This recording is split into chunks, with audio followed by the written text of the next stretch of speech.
radio for the masses. Headline edition, July 8, 1947. The Army Air Forces has announced that a flying disc has been found and is now in the possession of the Army. If the game is rigged, change the game. Game changer. I occasionally think how quickly our differences worldwide would vanish if we were facing an alien threat from outside this world. This is Fade to Black with your host, Jimmy Church, on the Game Changer Radio Network and KGRA, the Global Radio Alliance. I need your help to get to the year 1985. You're listening to Fade to Black with Jimmy Church on the Game Changer Network.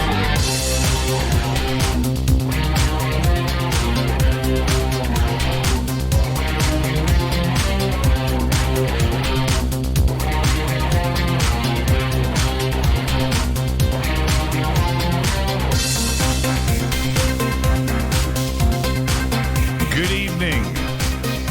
Fade to Black. Bespoke radio for the masses.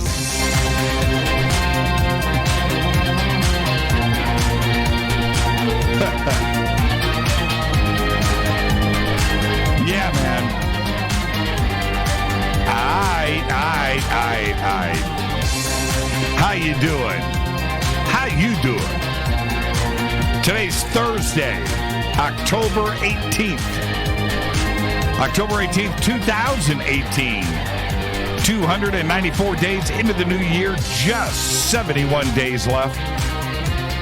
As always, we are live from a bunker somewhere in the middle of beautiful downtown Burbank, California. And I would like to welcome everybody listening all around the world, all across the United States. Hither and thither, to and fro, back and forth, up and down, east and west, north and south, far and near. This is Fade to Black for KJCR, the Game Changer Network, and KGRA, the Planet. I am your host, Jimmy Church.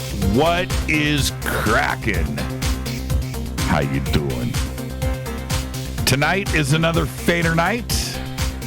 That's right, it's Thursday night, best night of the week. I am in the chair. It is open lines all night long.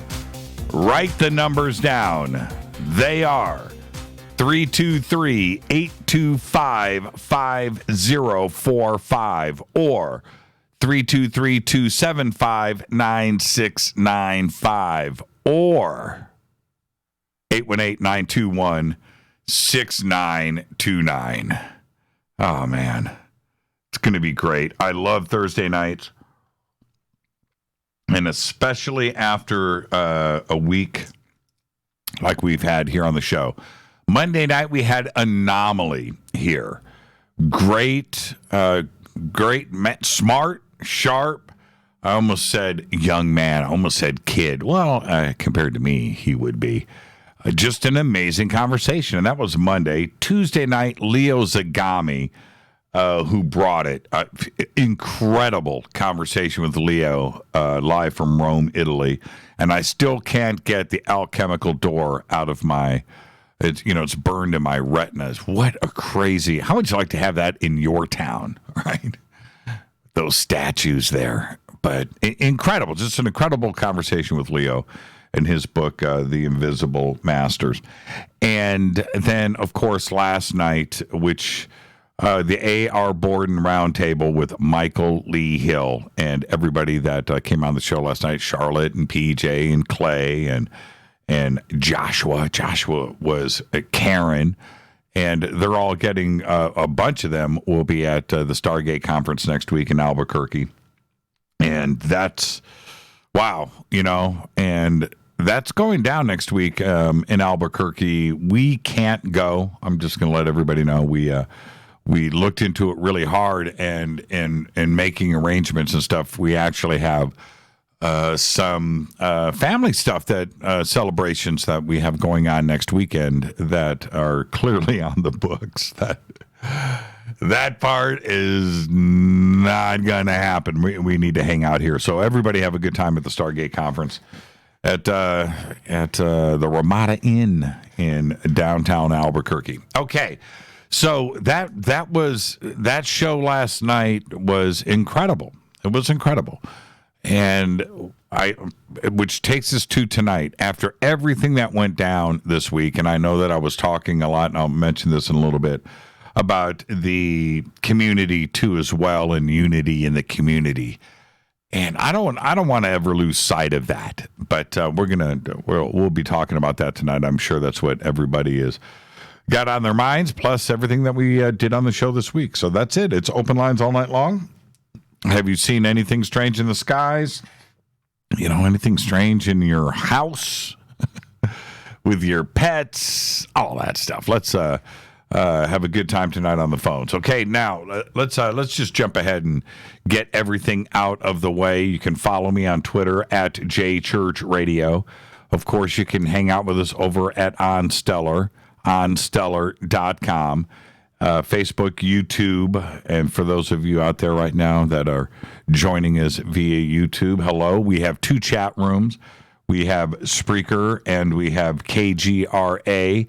And, of course, we have Twitter at JChurchRadio. And hashtag F2B is the sandbox. That's where all of the action goes down in those conversations. And any questions or comments for me, it is hashtag F2BQ. Okay. All right. There you go.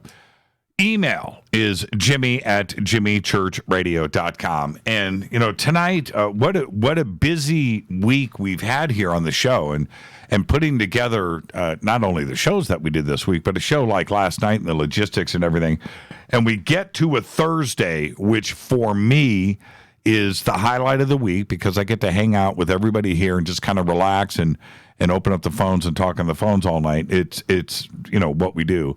But I've also, this is our Friday, which is taking us into this weekend, and I've got so much stuff that I've got to do over at our house. We had these windstorms, and I've got to go and do all of that housework stuff, yard work. I got to take care of all of that stuff. So I'm really looking forward to tonight's show, okay?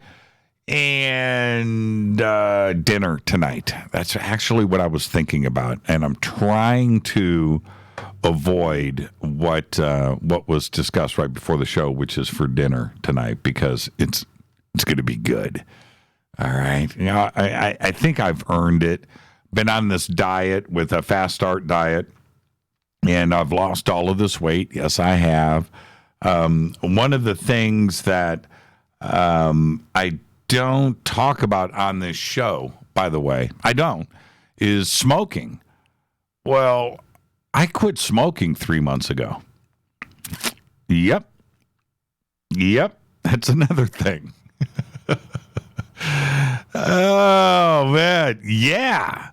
So there's that too as well. And so with the fast start diet, losing, all that weight, and I feel great, and color in my face, and the dark circles, as you can notice, it's really weird.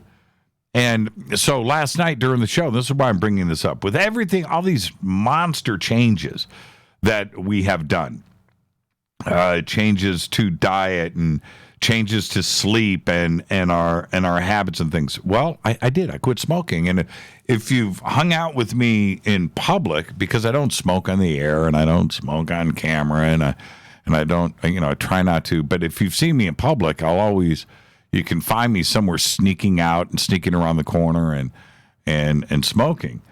Not anymore. No. And I went down to the Dimensions conference last week or the week before. Was it last weekend? The week before? 2 weeks ago?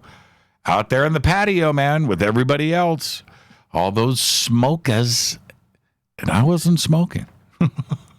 So there's all of these monster changes. So tonight, after the show, with the diet and everything, I was like, man, Rita, you know what I want for dinner tonight? And I told her, she kind of looked at me like, really? But yeah. So there you go. I don't want to say what it is. It's nothing. It's not. I want Philly cheesesteak sandwiches. Damn it. That's what I want after dinner tonight. I mean, after the show. I want Philly cheesesteak sandwiches. And I told her, I said, with Swiss cheese. I want Swiss cheese. I want the peppers and I want the onions and and the long bread.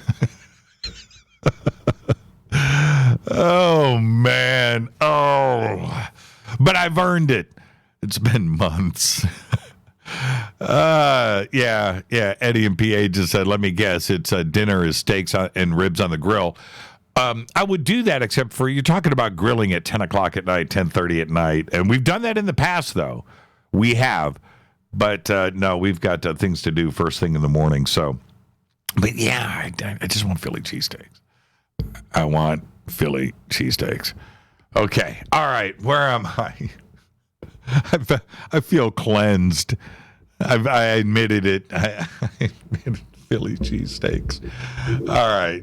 Okay. Enough of that. Let's get this. Let's get this show cracking. All right. Don't forget to become a Fadernight. You can do that over at our membership section on the site. Oh, look at John. I can't even believe he did that. You know what John did to me one night?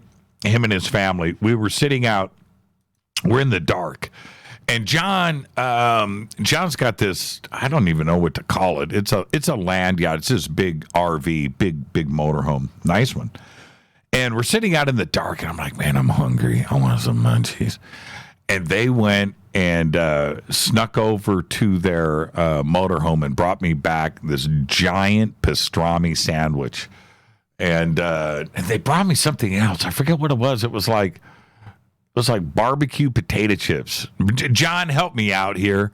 What was it? It was like, they brought me, I'm not kidding either. It was like a Coke, a pastrami sandwich, and a bag of potato chips. And I'm sitting in this lounge chair, staring at the stars, munching, and I got potato chips. You're eating in the dark, right? So you got potato chips all over your chest and crumbs. And I'm totally noshing this pastrami sandwich. And an ice cold Coke in the dark, man. Oh, it was awesome. I make the best cheesesteaks around these parts. Come and try. That's from Sweet Nellie. Where do you live, Nellie? Where are these parts? Is it Burbank? Because if it's Burbank, we can make that arrangement. But yeah. Oh, John said it was Doritos. That's right. That I broke all the rules. It was a pastrami, Doritos, and a Coke. Oh, I love you guys. You guys are the best. All right, become a Fadernight. Join us over in our membership section on the site, and you can get everything that you want. You get a private email to me, and you get commercial-free downloadable archives and autographed shirts and hats and all that fun stuff. Whatever you want to do, you can choose your poison right there. Become a Fadernight today. Also, we have our podcast. It is just $2 a month. And there you go. It's just $2 per month. We have over 900 archive shows right there. All of the apps that you need. And it helps support the show. Okay? All right. Let's get the show cracking. All of our sponsors, by the way, last night, we had Ronnie McMullen on the show. And Ronnie, I wanted to take the time to mention tonight because I talked to Ronnie today. And yes, one of the things that I do every day is CBD. And it's one of the things that have caused these changes in my metabolism and what I do and so forth. But so today I went over. I needed some stuff. I needed some supplies, and I'm talking to him on the phone. I'm looking at the website, and we're just having a great conversation. And I just want to say this. Everybody here that is listening to me, go over to Life Change Tea right now. Go to Life Change Tea. Take the time to do it, and click on their specials page, and go over there. Everything that you would need from them and all of the stuff that I recommend on this show is one way or another on that specials page, and go and order. And being a FADERNOT with the promo code FADER, FADER, you can go over to the specials page with all of the great deals that they have there. You can pick out an amazing deal, and you're going to get free shipping. So go and do it. Look, this is my studio right here. Look at this. That's what I do every day.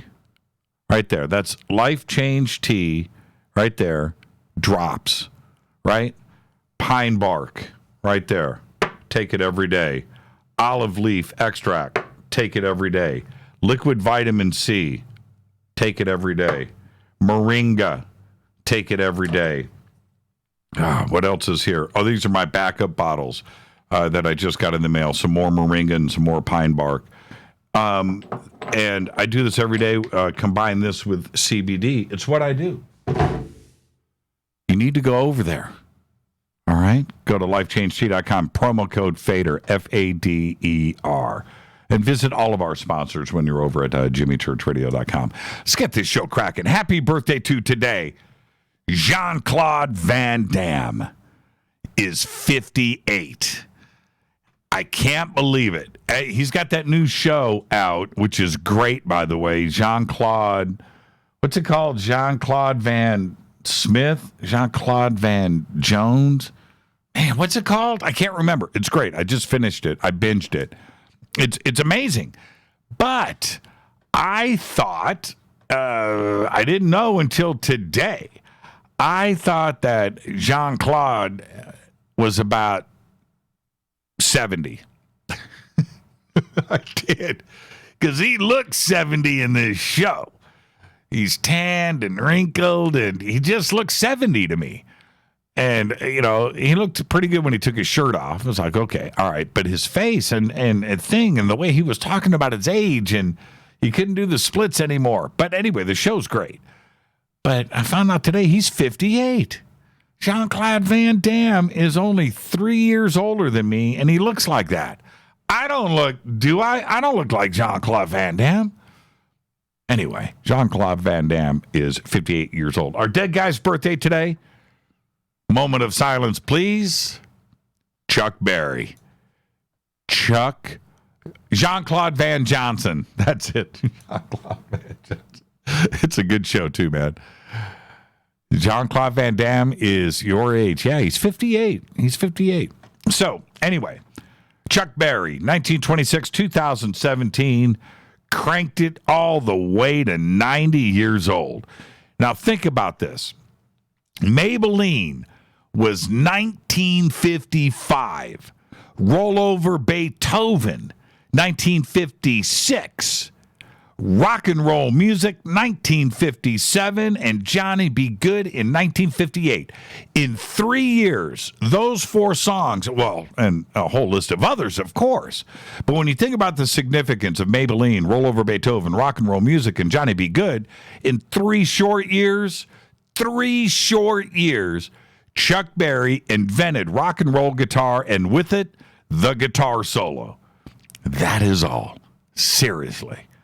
My ding-a-ling. I knew it. I knew, Stacy, I knew that somebody was going to tweet my ding-a-ling, and I knew it was going to be Stacy. I knew it.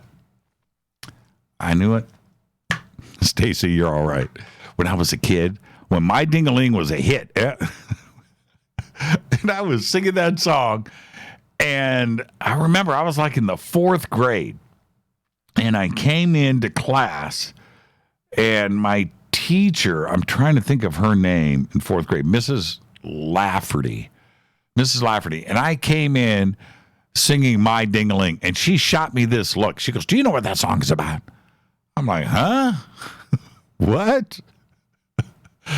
You can't sing it. I was like, all right, yeah, but I know now. It's a great song. Anyway, yeah, he invented the guitar solo. You need to guitar solo. I had so much trouble learning Johnny Be Good, and there were so many different versions of it out there from different guitar players that did Johnny Be Good and good versions of it. I had a hard time learning that solo. It's not easy. It's really not. Anyway, happy birthday, Chuck, and I hope you're up there listening to us right now. On this day in history, OTD 1867. It's kind of a strange day in history, and let me tell you why. On this day in 1867, the United States took possession of Alaska after buying it from Russia for $7.2 million. Right? And at the time, and it gets stranger, at the time, 7.2 million, right? Bought like half of the world for $7 million, right? Think about how big Alaska is. And there were people here in the United States that thought we got ripped off. And then 20 years later, we struck gold. And now, of course, we look back and Russia's, wishes they had a time machine to take it all back. Not only from the gold, but think about that right now, Russia would be all the way up against Canada. Right? Think about that. With everything that is going on, it'd be a different world today. But instead, 1867, they sold it to us for $7 million. There you go. But then, nearly 30 years later, 29 years later, on this day, the very same day, the United States takes control of Puerto Rico. Yeah, what is it with October 18th? Think about that. All right. Fader fact. I got a Tesla. I got a Nikola Tesla Fader fact today. That's right. Are you ready? There is a Nikola Tesla statue in Palo Alto, California, that provides free Wi-Fi. And that is your Fader fact. All right, tonight it is open lines all night long. Call in numbers 323-825-5045 or 323-275-9695 or 818-921-6929. Let me hit this coffee. River Moon Coffee, makers of the Fade to Black blend. Okay, Jean-Claude Van Damme is 58. Yes, he is. You guys are as shocked as I am. Look at all the JCVD Jean-Claude Van Damme tweets here. You guys are fans just like I am. I've been in Alaska 38 years. Best state in the USA. I bet, you know what? I'm with you on that one. I bet you Alaska is pretty dang cool. Yeah, I'm with you. All right. All this week, I have been ranting and raving about unity in the community. And I kept names out of it. I still am. I'll leave that up to you. But I kept names out of it. And in a general sense, I am promoting one thing and one thing only, and I've always done that, which is this show, what I do, everything is community first. That is my vision. That's it. So when I consider something here, when I consider a guest, when I consider a question, when I consider an argument, when I'm out with friends and we're debating, you should do this, we should do this. Not only this show, I'm talking about somebody wants to do their own podcast. Somebody out there is making a documentary. Somebody out there is wanting to write a book. Somebody out there is, and these things come up in conversation. My response always, no matter what it is it good for the community? Is it good for the community? If it's about ego, if it's about yourself, it's about that, then it's not about the community. Is it good for the community? Community first. Which, when I posted the stuff that I did this weekend on Stellar, and I've been speaking about the things that I've been speaking about, is it good for the community? Is what I am even saying at that moment, is it good for the community? There are some out there that heard and read what I had to say throughout the week and didn't know what I was talking about. How cool is that? Somebody that just doesn't care. Right? They're not into the drop. They're not into what's getting posted over on Facebook. They're not concerned with what is going on. They're not, we're not watching people's Twitter feeds, and they're not getting involved, and they're not watching somebody's YouTube videos out there somewhere. And they honestly don't know what I was talking about. Okay? And I got some emails. And in some of those emails, which were screen captures of different conversations going on out there, different parts of the internet, that actually said, I'm a little confused. I don't know what Jimmy is talking about. What's he on about? Right? And how great is that you could be that clean, that pure? Tonight on this show, I know that some of you are going to call in. I don't care if all of you do, that want to ask me about or discuss trademarks in the UFO community by different people and things in the community with trademarks. Fine. I know that some of you are going to talk about choosing sides. Fine. I totally understand that. There are, when I said the other day, there is a group of friends here that has disintegrated and has broken up and broken apart. And it's a very public divorce, and it's very unfortunate because that group, and it's difficult for me because I can't even say everybody's names. I just think it's just not right because this community had looked at that group as being so solid and bulletproof. And there was jealousy about that. There were people out there that were, man, these guys, and this and that, and that were jealous. And then there's the other part that it made the community strong because they had their supporters there, and they're looking up and they're going, man, these guys are just rock solid, man. And this is going to be the team that is guiding us forever, right? And it fell apart.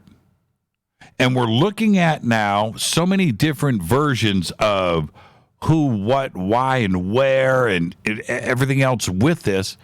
But it comes back, for me, it comes back to the community. It is about community first.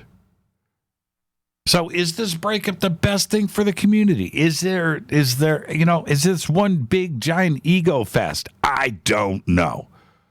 I honestly don't know. I think there is a catalyst there. I think there is something that has caused it. I'm talking about an individual. And I don't know. I honestly don't know. But I have the feeling, I'm serious when I say that. I don't know.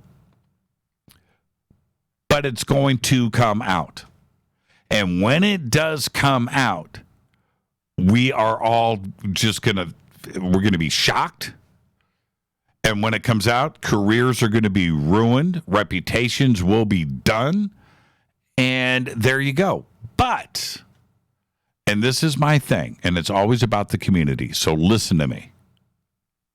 But, in the end, as time passes, as crazy as it is going to, and it's going to hurt some, it's going to sting, that we're going to move on.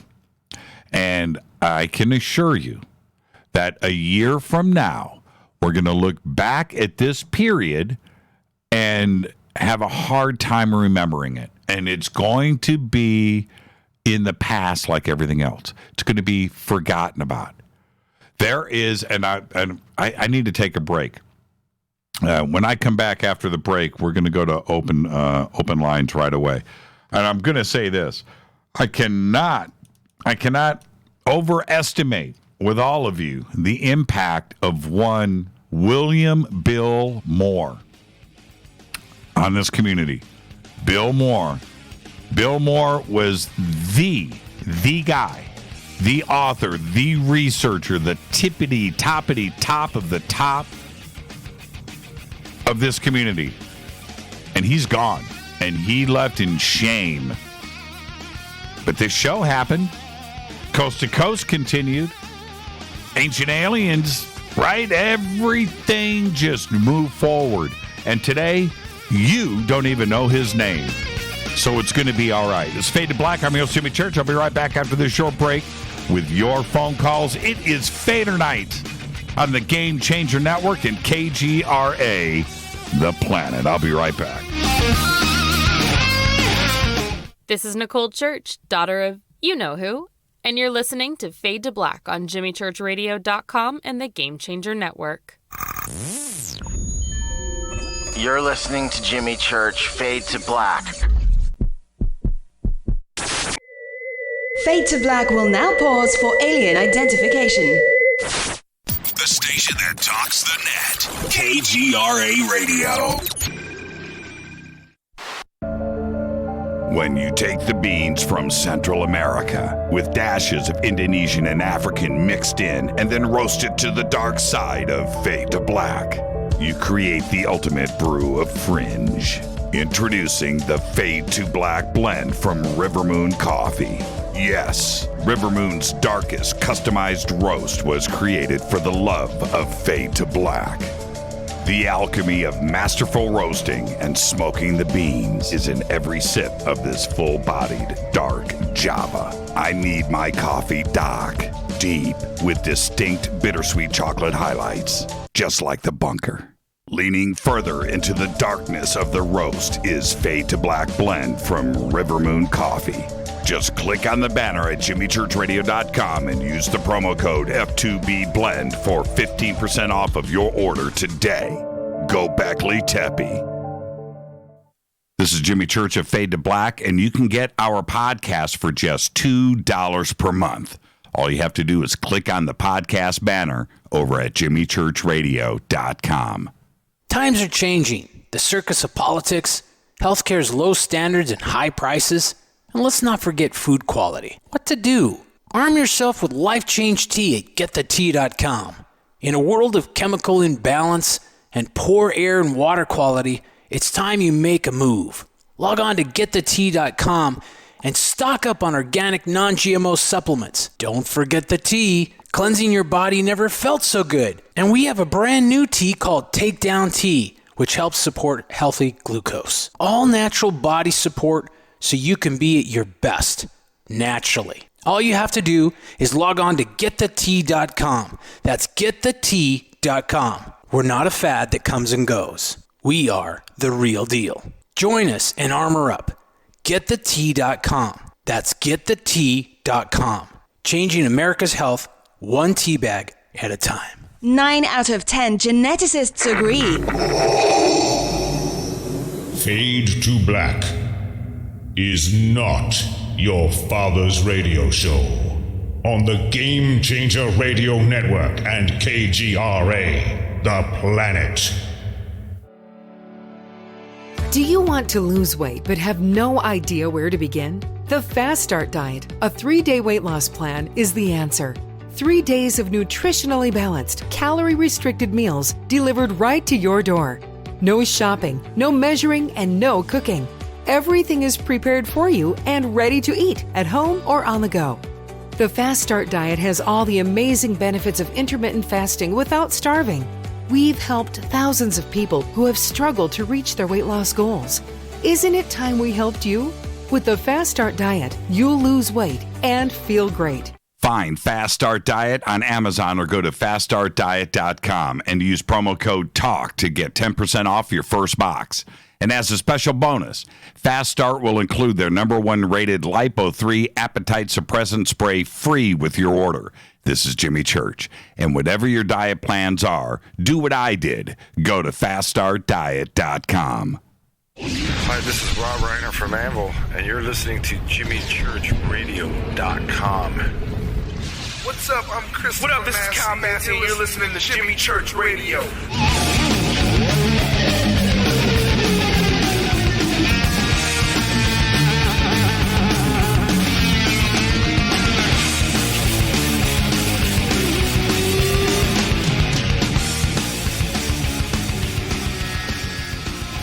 Welcome back, Fade to Black. I'm your host, Jimmy Church. Thursday night, Fader Night.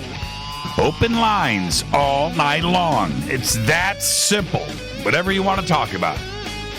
I've certainly put all the subjects on the table.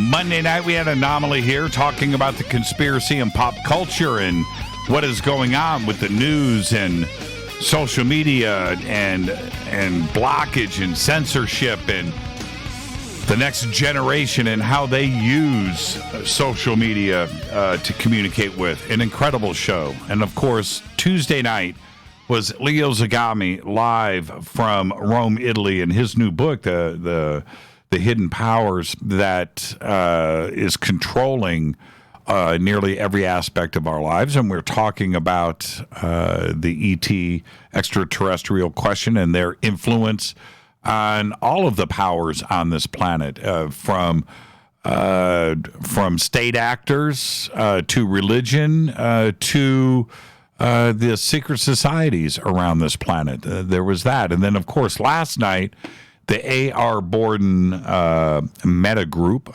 joined us on this show last night. It was an incredible conversation with Michael Lee Hill. And that show last night is, for me, going to remain singular. It was just an amazing show, and it was the individuals that were on the show. And I look forward to having each one of them on Fade to Black for a full show in the weeks and months ahead. It was an incredible, incredible show last night. So we have all of that, and then we have this upheaval that is going on in our community out there. And once again, you know, we're visiting this. Now, before I get to the phone calls, and everybody that is there right now, just stay right there, okay? I'll get to you in a second. Right before the break, when we're talking about this community being turned upside down and how crazy it may be right now, and the specifics, because everybody that is involved with this has been a guest on Fade to Black many, many times, also over on Coast to Coast AM. And just, not only leaders in this community from every aspect, from books and a web presence, and, of course, TV shows and everything else, that very, very visible personalities here. Okay, now it may seem, huge, right? But I mentioned Bill Moore, William Bill Moore. Bill Moore is who brought us Roswell. Listen to what I am saying to you. Okay? That is how important Bill Moore was, not only with the books, because that's one of the things that he did, but the speaker on the circuit, the MJ-12 documents, okay? The connections to not only insiders and producing documents and bringing forward this, but seemed to be a directly connected guy that had information and was bringing all of that forward. And this community was just whoa, right in a row. Bill Moore, bam, bam, the biggest stuff, the stuff that we still talk about today. Roswell, New Mexico has a frigging parade every July 4th with aliens marching down Main Street there in Roswell because of Bill Moore. Okay? Bill Moore then had to leave this community. We had Doty, right? Richard Doty, and others that were connected to Bill Moore, and it turned out that he was, whether he was an informer, whether he was an instrument of the Air Force and possibly the CIA and everything else, Bill Moore turned around, left this community during the MUFON Symposium, gave a speech on stage, said, hey, I've been lying. and walked. Hasn't been seen since. This community was left in shock. They could not believe what had just happened. And you know what? This is what is crazy. As big of a moment as that was, everything continued. And today, there are researchers out there. There's a younger generation that has come up that is doing really well and making waves and stirring the pot and getting things happening around here that don't even know who Bill Moore is. He's now been delegated to a footnote of history. And that is crazy to me. Those books still exist. His research still exists. MJ12 is talked about every single week on this show and other shows. Roswell. And other things too as well. It wasn't just that with Bill Moore. It was just really big stuff. But there you go. So when I say that what is going on right now, somebody is going to be embarrassed just like Bill Moore. Somebody's career is going to end and disintegrate. I guarantee it. And it's going to be sad. And it's going to freak people out. Some people are going to be crushed, just like what happened with Bill Moore. But everything is going to work out just fine. Okay? All right. And before I get to the phones, I'm about to hit a button right here and bring in my first call. If you don't know who Bill Moore is, if you don't know, go look up William Bill Moore and jump down that rabbit hole for the next 24 hours. All right? All right, let's go to the phones. Area code 587. You are up first on Fade to Black. Who's calling? Hi, Jimmy. This is Carola. I'm calling from Calgary. Hi, Carolyn, calling from Calgary. It's been a while. How are you? I'm really good, Jimmy. I'm so happy. I'm here with Terry, and we had to celebrate Freed the Weed in Canada. You guys are puffing now. So now it's a puff, puff, pass, I don't care, right? Is that what's going on up there? Yeah, and now I'm not a criminal. I know. You know, one of the free. Yes, you are. And you know what? One of the best feelings, one of the best, is driving around in your car with weed. Just you know what? Just throw it on the front seat and just drive. Yeah. Just drive. Just drive. Wave at the police. Just wave. I did.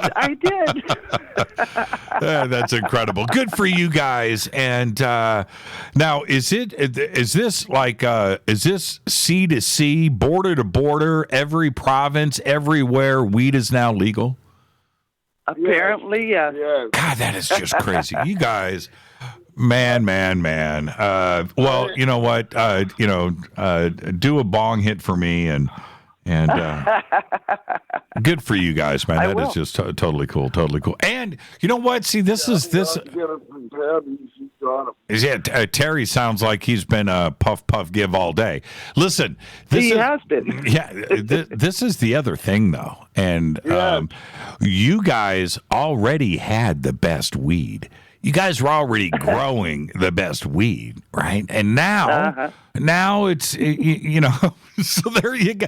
You didn't have to you didn't have to make it legal, then figure out how to grow it.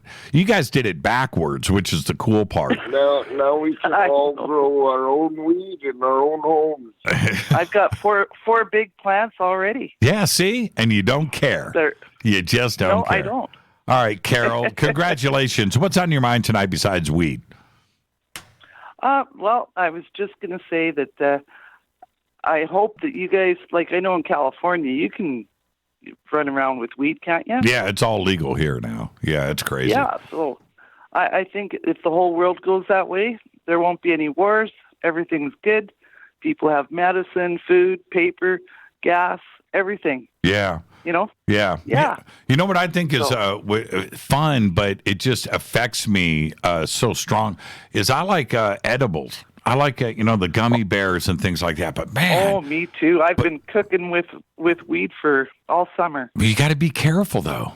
You got to be careful. That stuff, it hangs out in your body, man. It just, woof. But anyway, that's just me. We don't say cooking with oil anymore. Now we say cooking with weed. All right, Terry, Carol, thank you guys for checking in and go and celebrate. And we're so happy for all of you guys up there. Have a good one, Jimmy. Yeah, you too, Thank you, Terry. and you guys come up here for a smoking tour anytime. Yeah, I'll talk to you. You guys have fun. Okay. Have fun. Congratulations to Canada. That's actually a very, very, very big deal. And there you go. So happy for you guys up there. Let's go to area code 408. You're up next on Fade to Black. Who's calling? Hi, Jimmy. It's Deb from Sacramento. How are you? I'm doing good. Deb, how are you? It's Thursday night. It's Thursday night, and it sounds like it's Philly cheesesteak night, so you need to have a big slab of cheesecake for dessert to go with it. Yeah, just might do that. I just might do that. Sounds fabulous. What's on your mind? Well, I'm one of those oblivious people that you were talking about, disruption in the community, and I'm like, what's he, huh? And, well, good. So. Good. Yeah, good. And so I'm glad to be unjaded by it, but boy, have you got my curiosity going. And I can say the first thing that comes to mind is the trifecta that used to be over at Gaia that's no longer a trifecta. And, am I allowed to say the names, or would you rather I not? That's up to you. That's up to you. Okay, well, Wilcock, Corey Good, and Emery.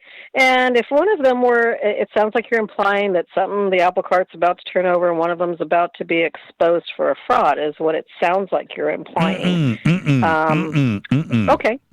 No. But that's okay. That's okay. I would never go there.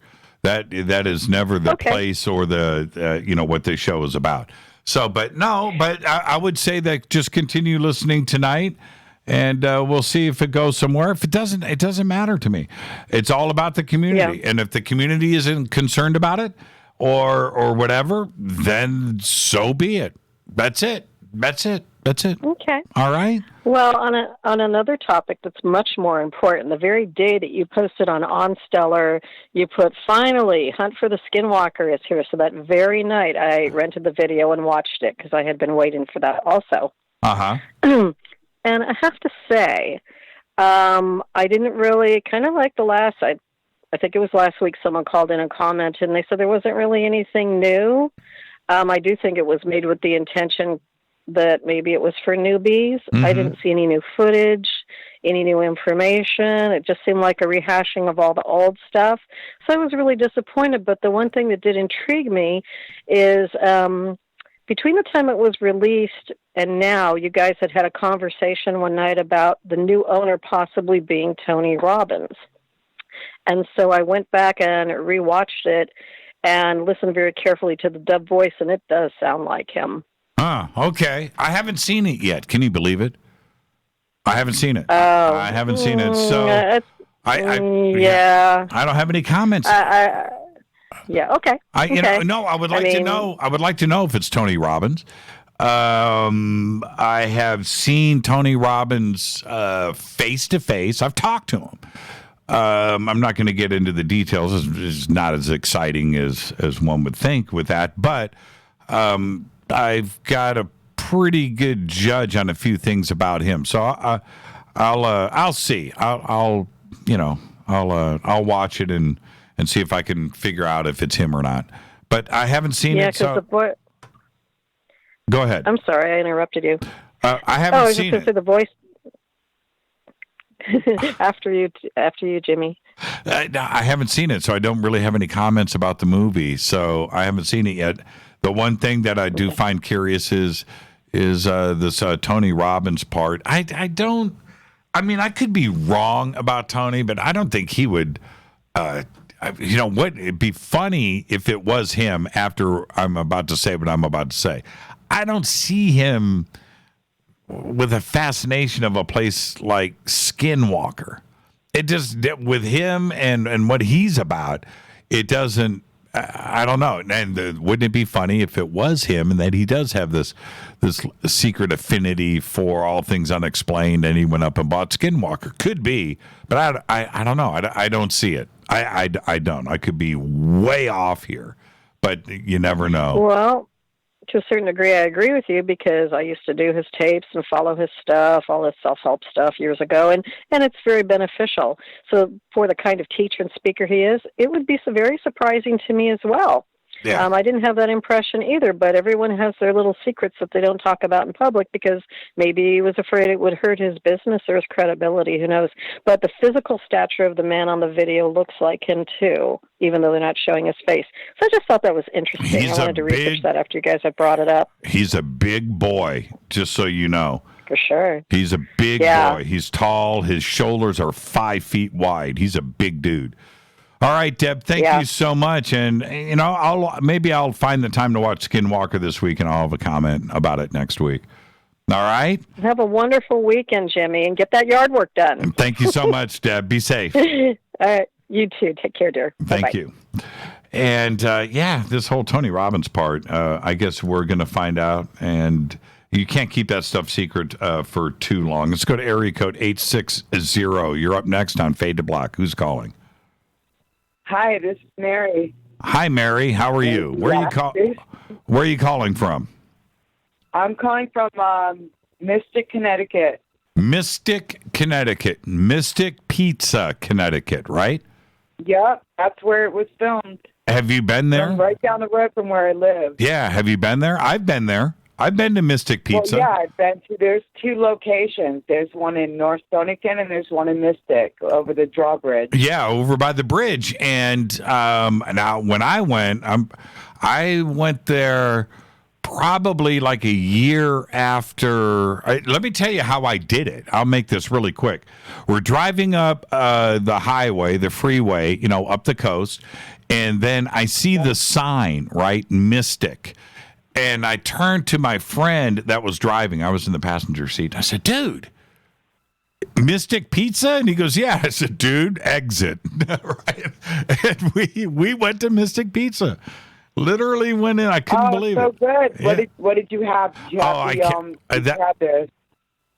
what did you have for pizza? I'm going to tell you right now, I think this was 1997, right? 1996, 1997. That was 21 years ago. But I'm going to say, if my memory is right, I think we did pepperoni, mushroom, and onion. That's what we did, and a Coke. Good. And sat right there, though. It was pretty trippy to visit Mystic Pizza. Okay, so what's on your mind tonight, Mary? How you doing, Jimmy? I'm glad to know you and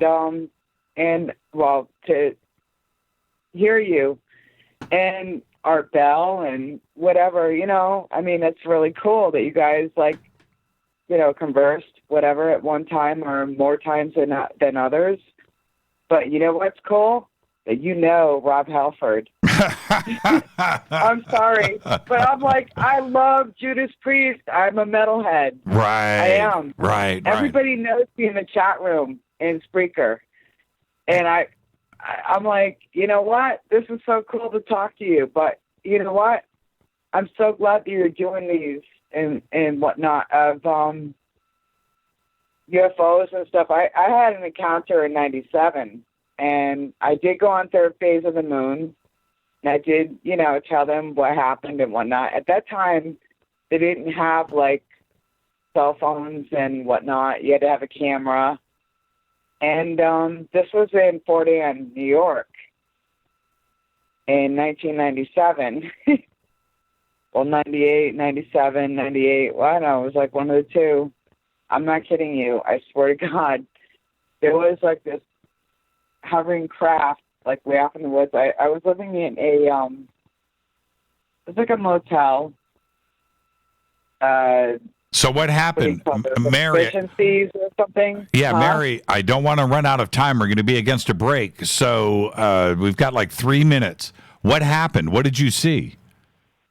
There was like lights looping in and out around the craft that was hovering way off in the woods, way off in the distance in Fort Anne, New York. And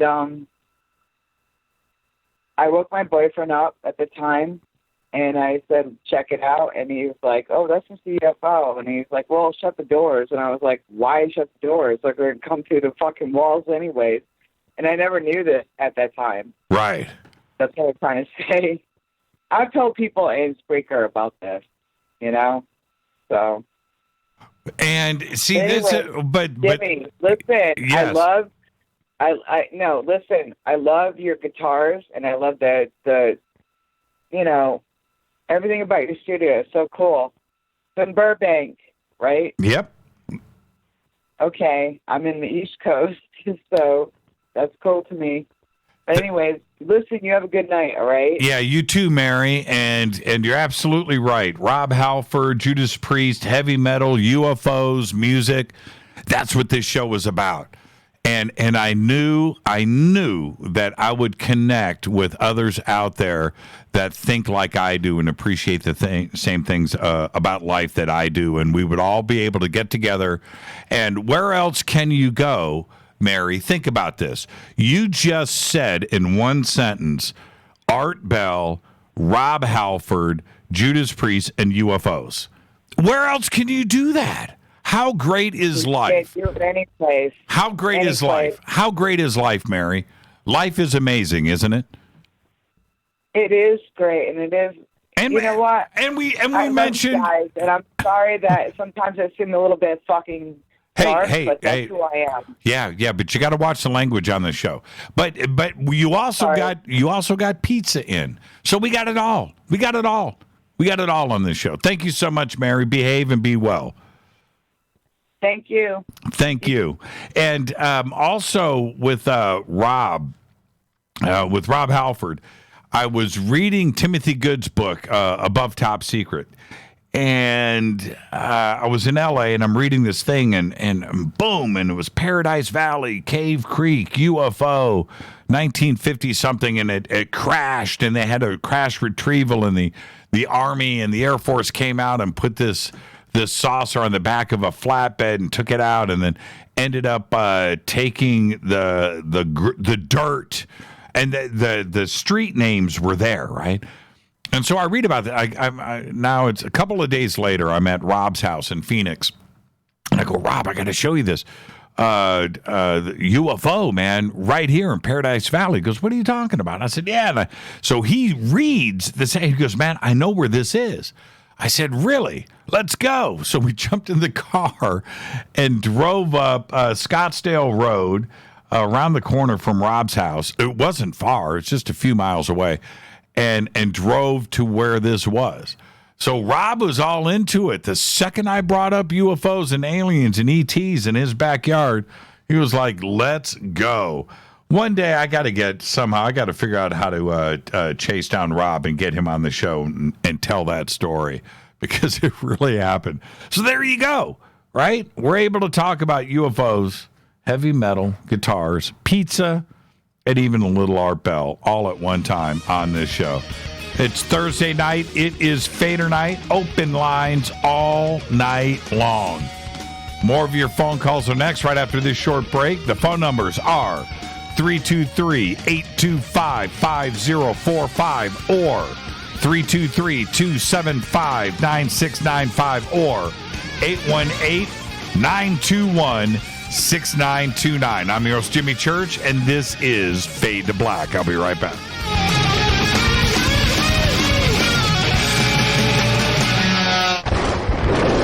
This is Fade to Black with Jimmy Church on the Game Changer Radio Network and KGRA, the Global Radio Alliance.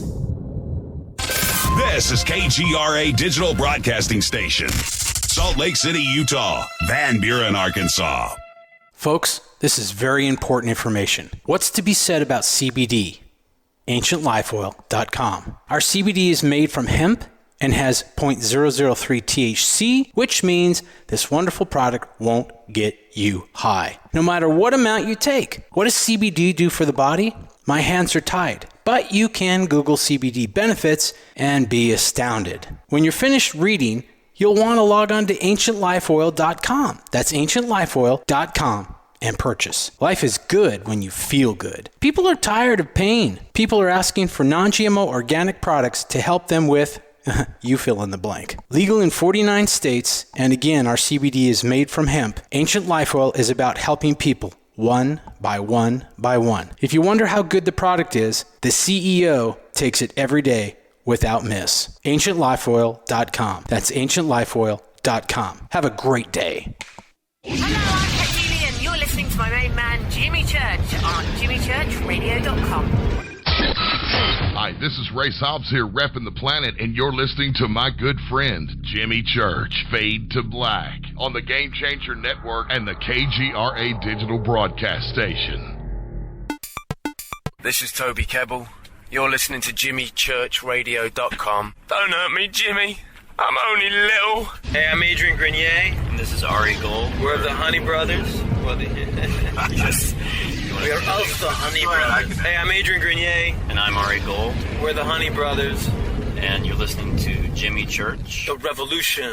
Reclaim your active lifestyle with Angioprim. Angioprim is the original liquid oral chelation supplement. Chelation helps remove toxins, heavy metals, and cholesterol in your veins and arteries that can cause blockages. Scientific research proves the active ingredient in Angioprim has superior oral chelation action that helps promote cardiovascular health. Find out more. Go to angioprim.com. Talk to a trained consultant by calling Angioprim toll-free 877-882-7221.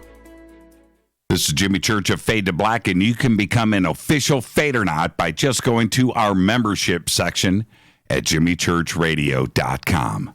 Hey, it's Grace. Can we talk about something serious for a minute? Your age. Getting old has its perks. But remember, being a few years younger, you know, your hair was thicker, you didn't have so many wrinkles, that extra weight wasn't haunting you, and you just felt better. Well, we can't turn back the clocks and go back 10 or 15 years, but you can start feeling and looking 10 or 15 years younger with Nature's Youth RSF. It's a doctor-formulated daily supplement that helps your body maintain its peak performance and fight the aging process. Imagine sleeping better, looking better, and feeling better. See how Nature's Youth RSF has helped thousands of people just like you at nature'syouth.com. nature'syouth.com. Imagine how it will feel when your family and friends are asking you what you did to look so good. Your secret will be Nature's Youth RSF. It's time to start looking better and feeling better. Learn more and order your Nature's Youth RSF at nature'syouth.com. That's nature'syouth.com. That's nature'syouth.com.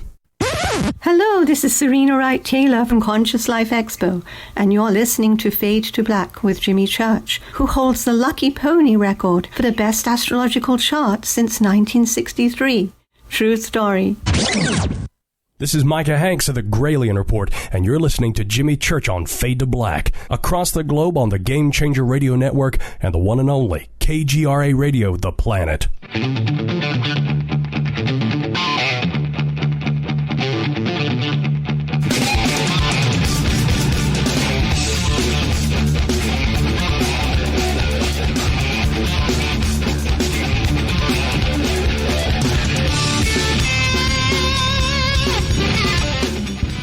All right, welcome back. Fade to Black. The coffee went down the wrong pipe. It's all good. Don't even worry about it. Nice T-shirt, Jimmy. Yeah, it's pretty cool, huh? The evolution of man. Ended up playing guitar down here in the end. That's what that is all about. Somebody just tweeted, what about April Wine? Man, I loved April Wine. She's a roller. I had, I wore that album out, man. April Wine Live. Oof, forget what it was called, but it was really good. Let's get back to the phones. Numbers are 323-825-5045 or 323-275-9695 or 818-921-6929. And who's going to be up next? Let's go. I think it's area code 805. You're up next. Who's calling? Mr. Church, Eric the Awakening Man. How are you? A.M. Eric A.M. How are you, man? What's going on? Yeah, a good night. We got the Fade to Black, and then we also got the Lakers on right now. Oh, how are the Lakers doing this season? Hey, what happened with the Dodgers? Did they make it into the World Series? Are you serious? I don't know. It's the playoffs. It's 2-2, and they're playing tonight. So it's as you know, it's the best of four. So they haven't made it to the World Series yet, but they're still in the game. They're still in the playoffs. It's 2-2, and they're playing Milwaukee, right? Man, I'm so out of it. Yeah. I'm so out of it when it comes to sports. I just don't pay attention anymore. I don't even watch. The last time ESPN was on in my home, 6 years. Rita's so happy. Rita's so happy, man. It was, when we were doing, it was sports 24/7, and she cared nothing about it. Well, she loves the Lakers. All right, she loves the Lakers. There's no question about that. But no. Yeah. So the Lakers they're opening up in Portland, opening night tonight, and they're already up 25-15, and it's only 6 minutes past in the first quarter. They're running up and down the floor, and LeBron James already has 4 dunks. So it's awesome. Showtime's back. So LeBron James, he's on the Lakers now? Absolutely. Okay, I'm just messing with you. Rajon Rondo, the guy that used to win championships for the Celtics, and they got some good talent, and the young kids are good.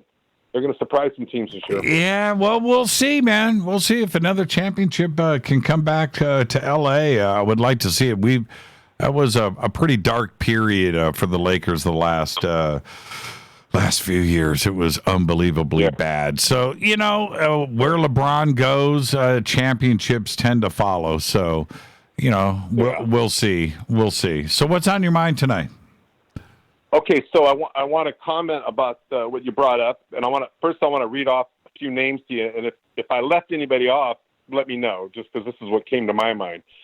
So as far as the secret space program, I'm going to call them the secret space dudes, just for the hell of it. So in my research, Kramer came out first, and then not too long after that, Good came out, and then there was this guy Og Tellis that came out that's not really out there doing interviews much, but he's out there. Then there was Gonzalez and Rodriguez, and then we interviewed this guy named Hendricks a few weeks ago that claims to be a secret space guy. And then you had Rice on. So am I leaving anybody off that you could think of that's had these claims? Whether they're true or not, I don't know, but they're saying they're secret space dudes? Well, that's all new stuff. The secret space program and the discussion of that, Eric, has been going on for, I'm trying to think of the book that I read back in like 1995 that it was specifically about the secret space program.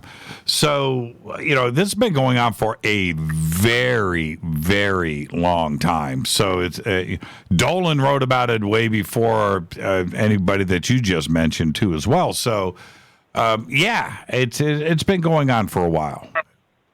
Well, but the point I'm making is these are what we call whistleblowers, I guess. So I don't know of anybody before Randy Kramer, for example, or Corey Good were the first two guys. Prior to them, I don't know anybody that came out and said, I was in the secret space program, I was involved in a 20 and back program, da-da-da-da-da. I mean, was there somebody before those guys? Well, but you're leaving out, when you bring up stuff like this, you're leaving out, what about Andrew Bishago? Okay, there you go. I forgot about that. See, we can go on and on.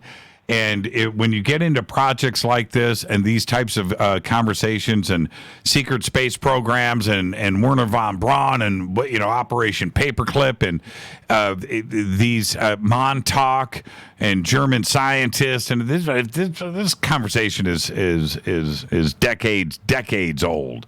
So you need to. I agree. Everything that you just mentioned, Captain Randy Kramer and stuff. This is all the newer generation of things. But I totally agree with you. But okay, so what's your point with that, though? So my point is this: is that whether they all are telling the truth, or some of them are telling the truth, or some of them are lying. That's not my point here. My point is this: is that if any one of those people decided that they wanted to go and trademark the letters SSP or 20 and back or whatever, and they had the foresight and the desire to do so, technically, legally, they have the right to do that. That doesn't mean that if Mr. Good chooses to do this, and then that doesn't mean that he's saying that other people are lying, that his story is the only story and it's the only true story. That's not what I think his point is. His point is that he chose to market this information, and that's his business if he wants to do that. However, my point is this, is that we have a very fickle group, and we are all about the truther community. And I think most people that listen to your show that are involved in trying to understand all this information, we're all about getting the truth out there, period. So if it appears to the public or the audience that there's one person in particular that's trying to hoard the information or isolate the truth towards themselves, or if I'm wording it wrong, forgive me. But the point I'm trying to make is that could work to their advantage and to their disadvantage. And in this case with Mr. Good, at the moment, it could work to his advantage because they've got a fantastic movie coming out that I've seen and you've seen, Above Majestic, in a few days. And this could be a little bit of a kickstart on their marketing. But in the long run, if he chooses to take a hard stance against other people that discuss these programs, I think it could work against them. And that's my point. Yeah, and you might be right. You might be right there. This is when you... okay, I'll talk more about a factual side of things. Let's talk about what a trademark is, okay? A trademark is something that a large company is going to use legally for them to protect the name of something and the use of something. You can't trademark a phrase or a commonly used thing. But let's specifically talk about what a trademark is. Just because you trademark something, right? I'm holding up a remote control, right, to the camera. It just happens to be what's here. Or I could grab a pen, right? Okay. Like Fade to Black, right? Okay, but I'm holding up a pen. And now you want to trademark the word pen. Or you know, your Coca-Cola or your Ford or your Verizon or whoever. Facebook, right? And you want to trademark those names. That doesn't mean, and I want the community to understand here, whoever it is, Gaia is trademarking something or Corey Good is trademarking something. That doesn't mean you are prevented from saying it. And I'll give you an example. Coca-Cola, Facebook, right? Facebook. Mark Zuckerberg was just in front of Congress. Facebook has got issues with information and data, and they just got hacked last week. Facebook is trademarked. Does that mean I can't say Facebook on this show? No, I just said Facebook 15 times. Does that mean that somebody can't go on CNN and say the word Facebook? No, of course not. Just because you're trademarking a name doesn't mean you own it. Anybody can talk about it. Anybody can say 20 and back. Anybody can come on this show and say 20 and back, 20 and back, 20 and back, 20 and back. You don't own it. What it prevents is somebody else going out and using that trademark, whatever it is, to create their own product or service using the same name, confusing the community. You can, you could, you might get challenged, but you also may get away with it. I could come out with 20 and back shoes. What if I wanted to? Okay, do you understand what I'm saying? I know exactly what you're saying. What if I wanted to come out with a pair of tennis shoes, and I want to run marathons with them, and these are 20 and back shoes? Well, I can, and that's the end. Or anybody else. What I'm trying to say is, let's not all freak out. Corey wants to have a 20 and back product out there, and he wants to protect it, whatever it is. It's a comic book, or it's a documentary, or it's a book, or it's a TV series called 20 and back, or it's a cartoon, whatever, and he wants to protect that. That's up to him. And he has the right to do that. But that doesn't mean I can't say, or you can't, or somebody else can't come on this show or CNN or Coast to Coast and say 20 and back 100 times. Corey doesn't own it, and if we want to criticize Facebook, we can go and talk about Facebook on this show, and nobody's, that's not what a trademark does. Okay, it protects you for goods and services and products in the future. And that's fine, and he's entitled to that, or anybody else. We're talking about Corey specifically, but also Gaia was out there. I guess they stopped, but the community was in an uproar over the word disclosure. Well, if Gaia's got something that they own with disclosure in the name, and they want to protect it because somebody else may come out with it, but I understand that they dropped it. But it's also what the community was freaking out about. It's like, hey, wait a minute. You don't own disclosure. Well, no, you don't. And you are certainly free and clear to go and create and do whatever you want, or say disclosure, or you can say SSP or Secret Space Program or whatever. You're not prevented from saying it. For having conversations about it. That's not what it's about. He wants to protect his intellectual property for creation of said things in the future, and good for him for that. Absolutely. Yeah. And he has the power to do that. What isn't going to happen, and I can say this pretty confidently, nobody's getting sued. I don't think that's Corey's intention here, or Gaia's intention, or anybody else's intention.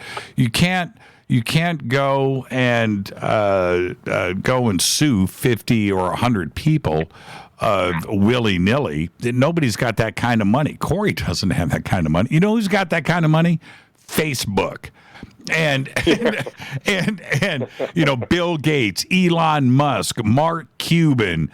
That's those kind of huge situations. That's what's going on. The Gaia is not going to, or Corey or anybody else isn't going to go out there and get involved in 50 lawsuits or 100 lawsuits for pointless reasons, because you're going to go broke. You can't afford it. And that's not the intention of what's going on here. It's actually the opposite of that. And there's another thing when it comes to trademarks. Let me again. I'm not an attorney, but I've certainly got a lot of experience in this area. Okay, so let me be very clear here. When you are in the trademark game, there are two races that you get into with the trademark game, and I want the audience to understand every word that I am speaking right now. When you are in the trademark race, you're protecting your trademark to a certain point as you are making profits, and then you run into the danger of that trademark becoming so popular that now it is in the public domain. And then it can't be challenged anymore, so your trademark is now worthless. So before you get to that point, you want to protect it, because on the other side, your trademark is so popular and it becomes generic that everybody uses it, like Xerox. Okay? Xerox. It's not challenged anymore. Everybody uses it because it's the method of making copies, right? So you make copies. Everybody calls it a Xerox. So that's it. Xerox is you can't do that anymore. And Kleenex or other things out there that got so popular became generic. And so you want to protect it to the point where, but that's the danger, your product is so successful that now everybody uses it, and now it is worthless. In Corey's case, or in Gaia's case, or anybody else out there that is interested in trademarking certain words in our conspiracy UFO community, that nobody's going to use it. Nobody really cares about it. Who out there is going to go and use 20 and back or secret space program or SSP or whatever these words are that they're out there that the interest is in right now? The answer is nobody. Nobody. Yeah. So I think it's a big waste of money. It's a huge waste of money. It's a huge waste of money. You know, I whatever you're spending on anybody out there, anybody that is listening to me right now that is thinking about trademarking a name, why would you want to waste that money there? Because there's nobody that's really, you know, I was reading a bunch of trademark law over the last year. And why would you want to go and trademark something? Because, look, we have Fade to Black. We have the Game Changer Network. We have lots of different things here. So I'm talking to trademark attorneys, and this is going back, Eric, 5 years, right? 4 years, 3 years, where I'm talking to and then we're all telling me the same thing. Dude, don't waste your money. There's no reason to do it. There's no reason. And if you become so successful that these words and names that you are wanting to trademark and protect, if you actually become that successful, take that money that you're profiting and go on a vacation.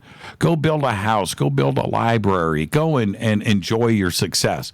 But nobody cares.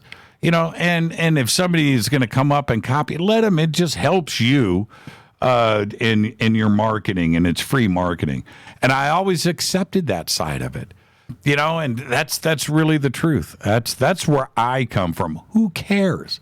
You've got so many years on this planet, so many days on this planet, and you really want to, this was me. This was the advice that I was given from attorneys. I'll take your money, Jimmy. I will, but in good conscience, don't waste it. Don't waste it. Don't challenge anything. Don't even care. And if somebody is out there dancing around you, let them dance, you know. And that's my take on it. That's me. That's me. There you go. Thank you. That was well said. Well said. I'm glad I wanted you to clear that up, because there, you know, people hear things, they read things, they don't do the research, they don't look into it, and then they start spreading information around that's not accurate, and then that's where it gets kind of sideways, and I didn't want to see that happen. No, and I don't want, for the community, look, this is for the community, and I'm speaking on behalf right now of not only Corey and that side of things and his efforts. Good for him. I'm speaking on the side of Gaia, and what I want everybody to understand here with the chatter going around about trademarks, that doesn't mean that you, the members of this community, cannot say or use these terms. You can talk, you can say, you can go on stage, you can come on this show. Nobody is saying that you can't use these words. That's not what that's not what it's about. Not at all. You can go, nobody owns it. Okay? Now, if you want I'm going to jump off, Jimmy, because I hear another guy on the call, but thanks for taking my call, brother. Thank you. I'll talk to you. All right, bye-bye. There goes Eric right there. And I'm not sure. What do you mean? The NSA? What's he talking about? Let's go to area code 845. You're up next on Fade to Black. Who's calling? Oh, hello, Mr. Church. How are you this evening? I'm doing good. Who's this? This is Chris from New York. I've spoken to you a few times, Jimmy, and it's funny. You were just talking about Rob Halford. You talk about Arizona. Last time I spoke to you was a couple weeks ago about the incidents I had in Sedona and in Cave Creek, where I had some of my first experiences. So funny you were just talking about Arizona and heavy metal. Yeah. I love Halford, but I'm really an Iron Maiden fan. So, but up the irons, all that. It's all there good. You go. Listen, there's nothing wrong with that, man. Iron Maiden is about as great as it gets. So doesn't get any better for me. I know. It's great, man. I love it. I'm so glad they're all still rocking. It's great. So listen, I'll try to get right to it. I don't want to take up too much time. It's so funny though. I was sitting here and I was like, oh, nobody's talked about this yet. And then your last caller brought up exactly what I was going to talk about. I was like, oh man, well, let me just throw in my 2 cents. That was great. You just summarized a lot of it. That was really interesting information that you offered. But I have a slightly different take on it. I'm a real admirer of Corey's, and I've said it on the show even at times in the past. Corey and David. I mean, the community is amazing. There's some really talented people, but when Corey hit the scene, something changed for me. His information really resonated with me. And, I didn't, I was scared to go hook, line, and sinker and just buy it all, but it just rang true to me for some reason. So I was really invested in this. And then I saw the Facebook posts today about the trademark stuff. And I don't know, something just got under my skin.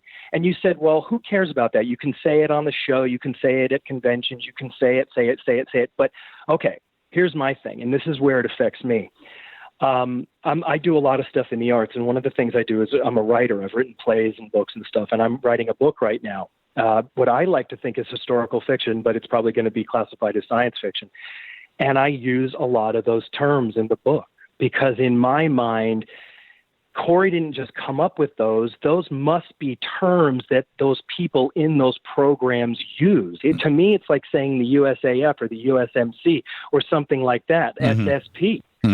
So I'm having a hard time with that now because I'm thinking, holy God, I'm going to have to change this book now. I don't want to get into it with somebody like him. I really like the guy.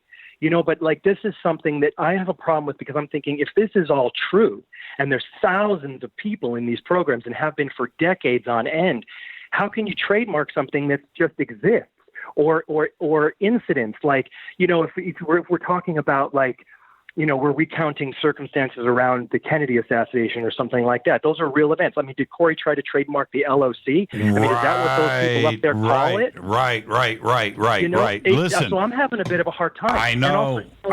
I don't want to cut. Hold on. I don't want to cut you off, but I don't want this to get lost, what you just said. Okay. I got a bunch of email about exactly what you're saying. And one of the points, you know what? I'll even keep you after the break so you can get your next thought out. I've got to hit a break here, but is this that I probably got a dozen emails today, and I almost copied and pasted them. I was going to send them over to Corey, and then I thought, you know what? Let's just let this go. The community is going to figure it out. But this is what everybody was commenting on. Look. You can't go and trademark U.S. Army.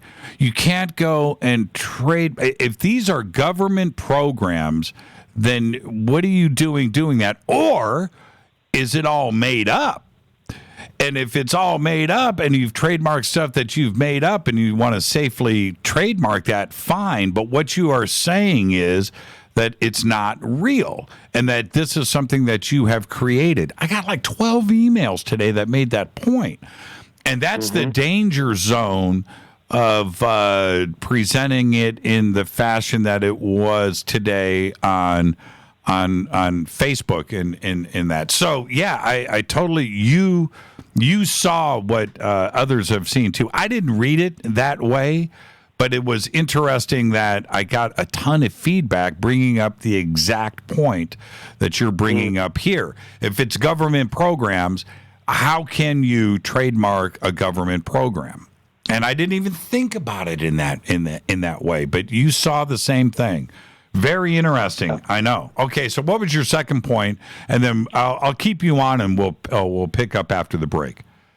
Okay, brother, thanks. No, my second point was it was just tied into this stuff about Corey because, again, I want to stress, I don't want to come off like I'm down on the guy because I really do admire him and his courage to come out with this. But, his message, about love and forgiveness and everybody coming together and the ascendancy of the human race, that's paramount. That's the most important thing here. I know the guy's got to make a living. I get it. Right. And if we believe his story, he's in danger. He needs money. I'm in support of all that stuff, but it sours things and it muddies the waters when you get into this stuff about, money and people making money off this, especially if this stuff is real. And one of the things he trademarked was blue avian. There's my avian going crazy in the background.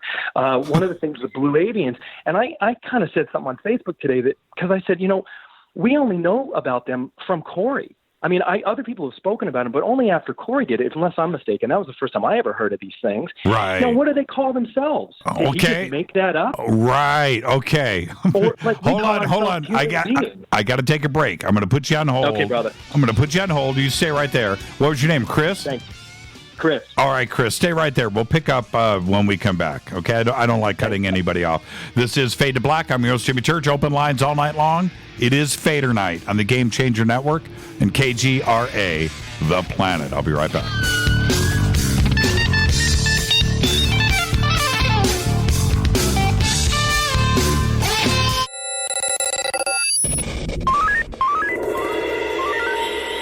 Here, we listen to Jimmy Church. You're listening to Fade to Black. Always on the edge of the hottest alternative talk. Jimmy Church with Fade to Black. KGRARadio.com. ¿Qué tal, mis amigos? Yo soy Mario Carson, el tiburón, y los invito para que escuchen a mi buen amigo Jimmy Church Radio. ¡Claro que sí!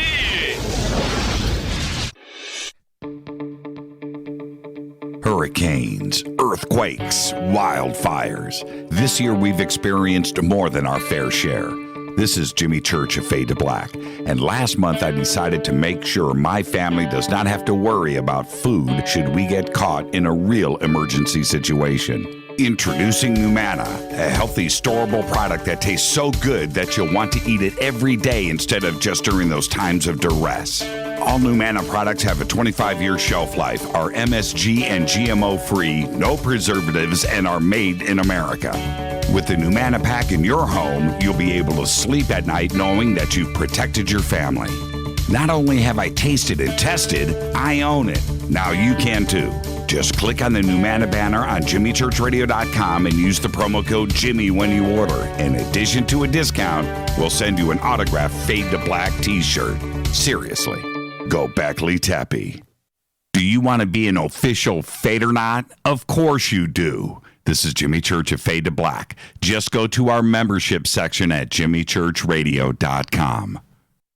So, you love talk radio? Then you'll love TalkStreamLive.com. TalkStream Live is always on, 24/7 with the best streaming talk shows. Find your favorite talkers and discover some new ones. It's free, readily available online or on mobile with any smartphone or tablet. Finding your favorite talk shows all in one place has gotten a whole lot easier. Just go to TalkStreamLive.com. Be sure to download the free apps from Google Play or the iTunes App Store.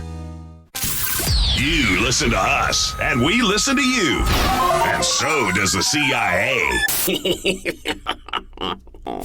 KGRARadio.com. If you have hard water, the lime scale not only leaves white spots, it clogs pipes and breaks down appliances, costing you hundreds of dollars in energy and wear. Eliminate lime scale and other water issues like brown staining and bad odors with HydroCare water products available from Wave Home Solutions. Wave's affordable water systems don't use salts or chemicals. You'll love the way your water tastes, smells, and looks. Satisfaction guaranteed. For more information, go to bestwater123.com. That's bestwater123.com.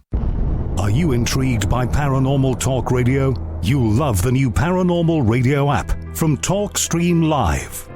You'll find a great selection of talk shows covering UFOs, ghosts, strange phenomena, and much more. Download the Paranormal Radio app now and start listening to the very best in paranormal talk entertainment, including the network you're listening to right now, the Paranormal Radio app, free in Google Play and the iOS App Store.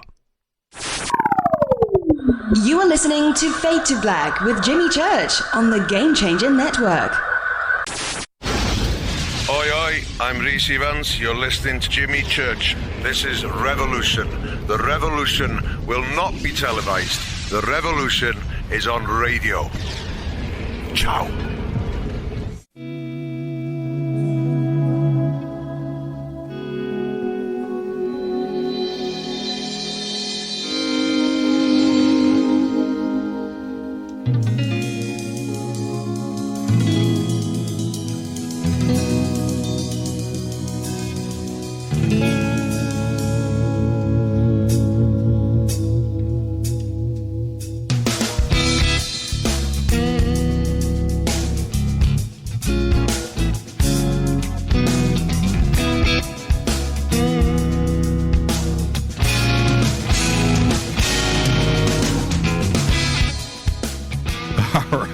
Welcome back.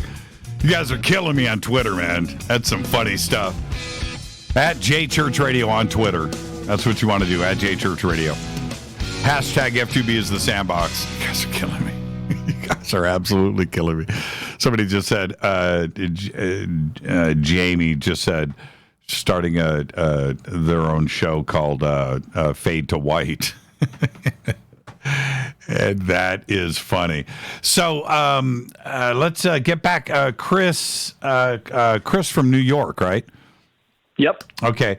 And right before the break, I didn't want to cut you off because I tend to be long-winded and I jumped in and cut you off. But I think all of the points that you were making were valid, and I didn't really look at it that way until I started to get the flood of emails that was coming in commenting about this. But then you brought up right before the break, and I want to get back to it, blue avians. Right? And now you bring up a valid point. What do the blue avians call themselves? And you said something else, that your memory says that you don't remember blue avians being mentioned before Corey. And last year, maybe it was the year before, I had a panel that Corey was on and David, and I think it was William Henry, maybe Linda Moulton Howe. I've got to go back and think about that. But one of the points that I brought up in that panel, Chris, was the blue avians that were represented in Egyptian hieroglyphics, right? Mm-hmm. And could there be a connection there throughout history? And so, and William Henry had brought up blue avians throughout history, and I had him on Fade to Black. I want to say that was 2 years ago. It might have been last year, though. And I found that fascinating, how many times blue avians were represented in not only the Egyptian hieroglyphics, but Renaissance art and different examples of it in multiple cultures around. And I thought, and this is my take, doesn't it validate Corey's position? Right? Doesn't it help support that the blue avians have been visiting this planet for centuries? And there you go. Now, what do you think the blue avians call themselves? Well, I don't know, but the thing, we could go on about that. That's fascinating too, and I love all the things you're referencing, and I've seen all that stuff. I watched Cosmic Disclosure multiple times, all this stuff. I'm really addicted to Corey and David's testimonies and how they talk about this stuff. But the bigger point is, like, want to talk about ancient Egypt and all that stuff. Those were still Homo sapiens sapiens. Those were still human beings, just because they were thousands of years ago. The blue avians, if these beings are real and they've been around for millions, maybe hundreds of millions of years, and they've ascended to the ninth density or whatever they are, what are they? And if they've chosen Corey, he keeps saying he's not one of those messianic figures and all that stuff, and that's great and that's fine, and he's got to say that because he's got to be very careful how he handles that kind of thing, or he'll be run out of town. But he still has been given this experience and brought this extraordinary testimony to the world. Now, regardless of whether or not he says it or not, he's been chosen. Now, he said more people will come out, and your last caller brought up all those other people, and Andrew Basiago and all those other people you mentioned too. That's great. But Corey's still among a select few, and he's very wildly popular now. Sure. And what's happening is it's sort of, there's a bit of a disingenuous feeling for me now, because I'm thinking, Jesus, we can't even, like, the guy's going to copyright these things, which this is going to change human history forever. We are all finished, not in a bad way, but our history will change forever when this is brought out to the wider world. And people are finally awakened to this. And we're going to haggle about trademarks and money. That's the thing that starts to bother me, is that I've been trying to sell this stuff and talk about it and get it in the public consciousness. My friends, I had to go through this whole, my family still looks at me sideways and going, oh man, what happened? He's so on this topic, he won't let it go. And that's how deeply it's affected me. And Jimmy, you know these guys well. This has affected a lot of people. So when we see things like this pop up on any medium, Facebook is just one of the most popular. As you see it pop up, you're going, oh man, really? Mm-hmm. This is what we're doing now? And I get it. The real world sucks, and we have to kind of go through it. And we got to figure out our path. And he's got kids and a family. And I look, man, power to him. I've even donated, but it's like, I see that stuff and I'm going, we're getting off topic now. Now we're getting away from that message of forgiveness and becoming more loving and forgiving ourselves and all of those things that, really are kind of have been around for eons. He's just saying it in a different way. They're bringing it to the modern, vernacular. getting it out of the Bible and bringing it to, the way that people talk today. And that's a good thing. I think that's a positive thing. I'm not as hard on him as Richard Dolan is. Richard's pretty severe when you talk about whistleblowers, especially Corey. I get the feeling he really doesn't believe this guy. And that's fine. Richard's a brilliant person too. And I admire him and Linda and all of you guys.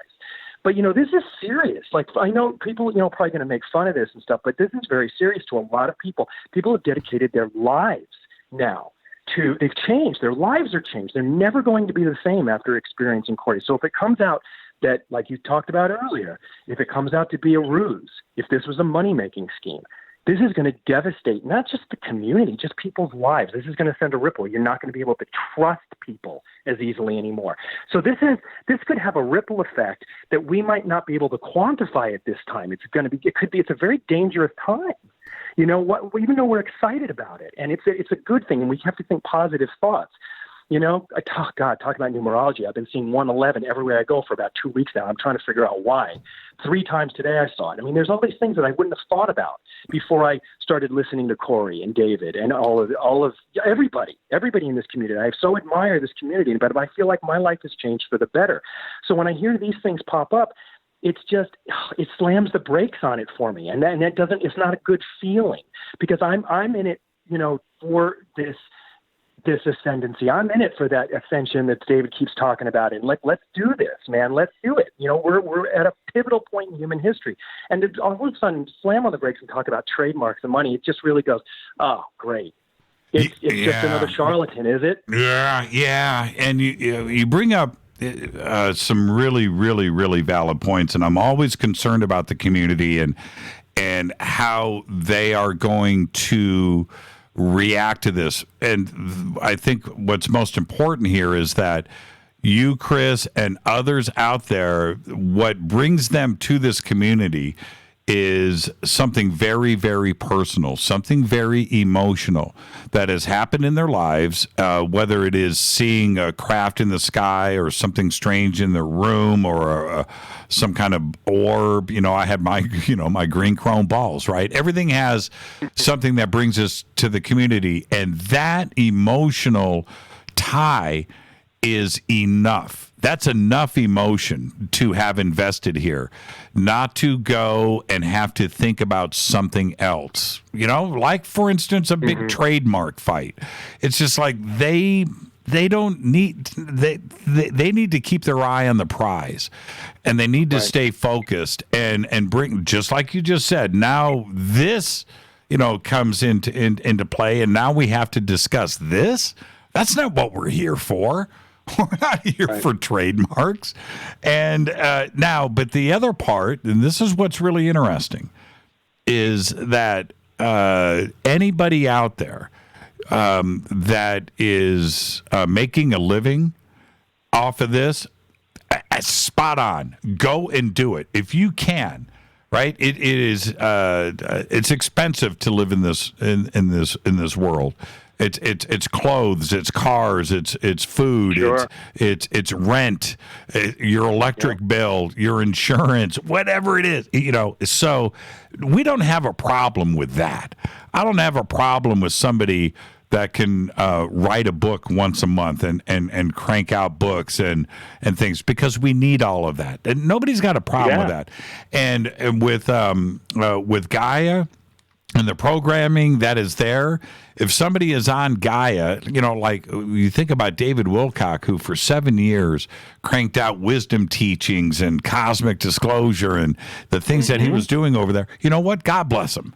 That nobody had issues with that. Nobody had issues with Corey being over at Gaia and making a check, or Emery Smith, or Richard Dolan over at Gaia, or Linda Moulton Howe over at Gaia. No, I appreciate that. Right, You're right. exactly. I signed up for Gaia just because of them. And anybody else that is making a video or has content on YouTube, or is creating documentaries, or Dr. Stephen Greer and his movie Sirius, or his new movie Unacknowledged. Nobody's got issues with that. Well, some do, but the point is there's nothing wrong with that. Okay, right. But when you start dipping your toes into other areas, I think that is for the community. Well, it's dipping the toes, but it's prohibiting people from expanding in that way too. Like that's the. I won't go on and on because I think we've covered it. But speaking of trademark, I seem to remember this happening back in the '80s with a little known director, George Lucas. Remember the Reagan thing with Star Wars? He sued the Reagan administration over that trademark, and he lost. So I mean, there's precedent here for some of that stuff too. Now that's on a grand scale. But still, he didn't like that being used, and they used it. They wanted it. They were like, hey, man, we're going to capitalize on that. So, I mean, I know there's some gray areas here, and I agree with everything you just said. I don't have anything against these guys making money. They all have to make a living. This is the world we live in right now, the way it is.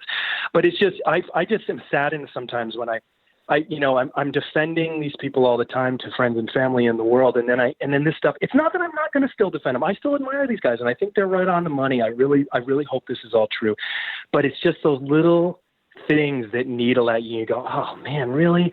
Like you're isolating this, so it's yours, and you're gonna, I know what you said. He probably won't go after people because it costs a lot of money to sue a bunch of people. But it's just the fact that he made a pretty grand stand today. He put it on 3 different Facebook pages. This big long thing, and it was like, wow, man. I didn't lose any respect for the guy. I still like him. I think it's great what he's doing. But man, it was like it gave me a hip check. I kind of like went, wow, that rattled me a little bit. Yeah, I'm not going to stop listening. But there's a piece of me. It saddens me because there's a piece of me that's going to be a little suspicious now. Yeah, just a little bit. I know.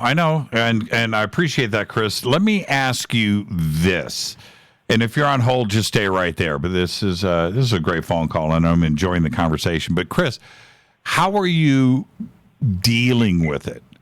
That's what I want to know. How are you dealing with it? And if you were going to speak to the community right now, which you are, what would you say to them about how you are dealing with it? Dealing with what? With it specifically? Dealing with the emotions of this craziness. I don't want to suggest your answer, but there are ways that one can deal with it. One, just throw up your hands and go, well, you know what? I don't care. I'm not going to let it affect me. I'm not going to have it change my beliefs. Then there's then there's extremes. But how are you, dealing with this? Well, it's a really good question. Thank you for asking that. Because, this morning when I saw the Facebook post, I reacted emotionally. I wrote in on there. I saw that you went in there. You're like, first, I'm on there first. So I wrote my own post on there, and I got a couple people, lashing back at me, but I got a lot of thumbs up. So it was a very interesting response because sometimes I don't really go on Facebook. When I do, it's for a purpose, and I felt compelled to say something because it didn't resonate with me very well. Like I said, there's something about it that just threw me off kilter. And when you read those posts, I'm not the only one. Now, how am I dealing with that? I mean, that was my initial reaction. So I had kind of reacted, like I said, emotionally to seeing him do that on like 3 different Facebook pages. And then I sort of, was thinking about it while I was on hold with your last caller. And I said, that's why it's so great you asked me this question.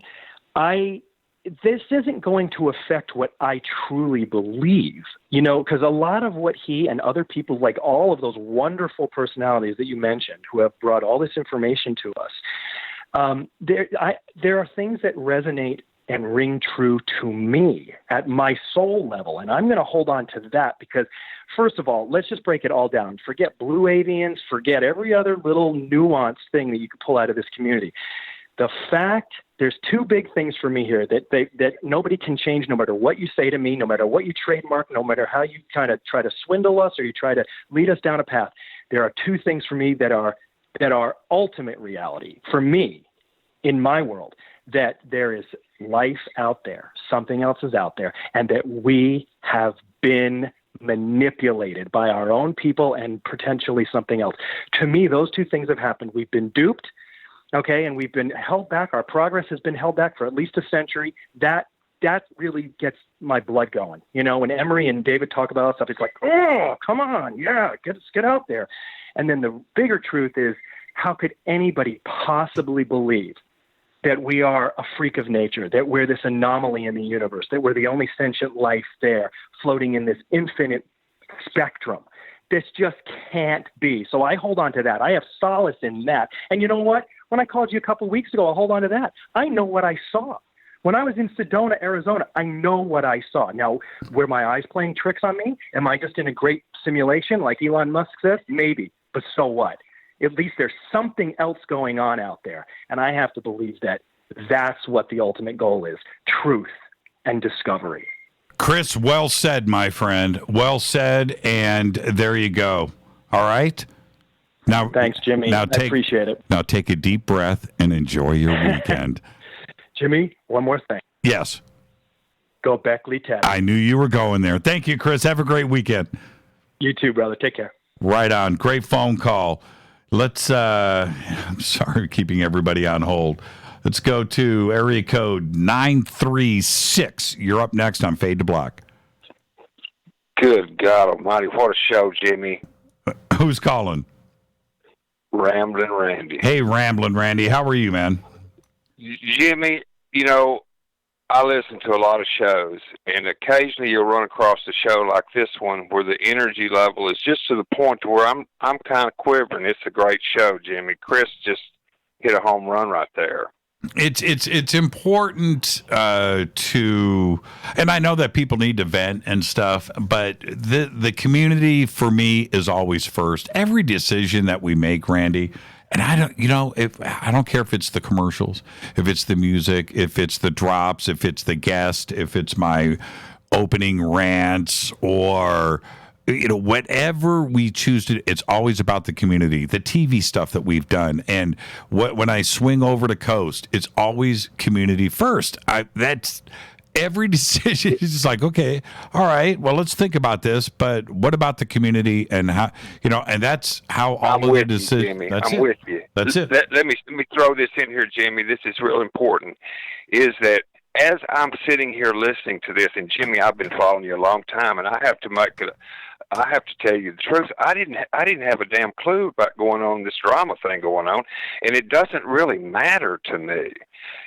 At the end of the day, the value that these people, whatever they're bickering about, the true value that's going to be displayed by them is where the attention's going to flow, and that'll all work itself out.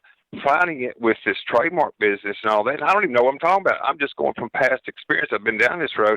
That's the other team winning with all that legal crap. But that here's something else that's really serious. We're sitting here talking about this. Y'all are my trilateral, and other people have theirs. And so I'll listen to certain shows, but guess what, Jimmy? There's probably 100 or 1,000 shows. Some talking about Kavanaugh, some talking about the wall, some talking about that caravan coming somewhere. And there's people on the other side of the world that have their own drama, that's going on that we have no clue what it is. Mm-hmm. I believe that what's happening now is we're reaching this point in the process of the upright Homo sapiens sapien that we can look back put a little meat on the bone about this thing cycling every 25,000 whatever years they say, where everybody either gets so damn smart that they just blow up or something, or you ascend and you actually, I'm beginning to bite on that, Jimmy. I believe that if you understand enough of what's truly going on, the dynamic that we're being worked under or what we're accepting, Jimmy, I think we can create this whole thing. Jimmy, I'm going to hold the fact that we're creating our own universe ourselves, and it's the only one that matters, but we entangle so closely. I'll follow you and this spaceship stuff. I got to see one. I'm down here at Oilfield. I want to see one. My God, if I see one, there ain't going to be no problem with getting the word out. I'm damn sure going to tell them, Jimmy, great show. Hey, I need to, before I leave,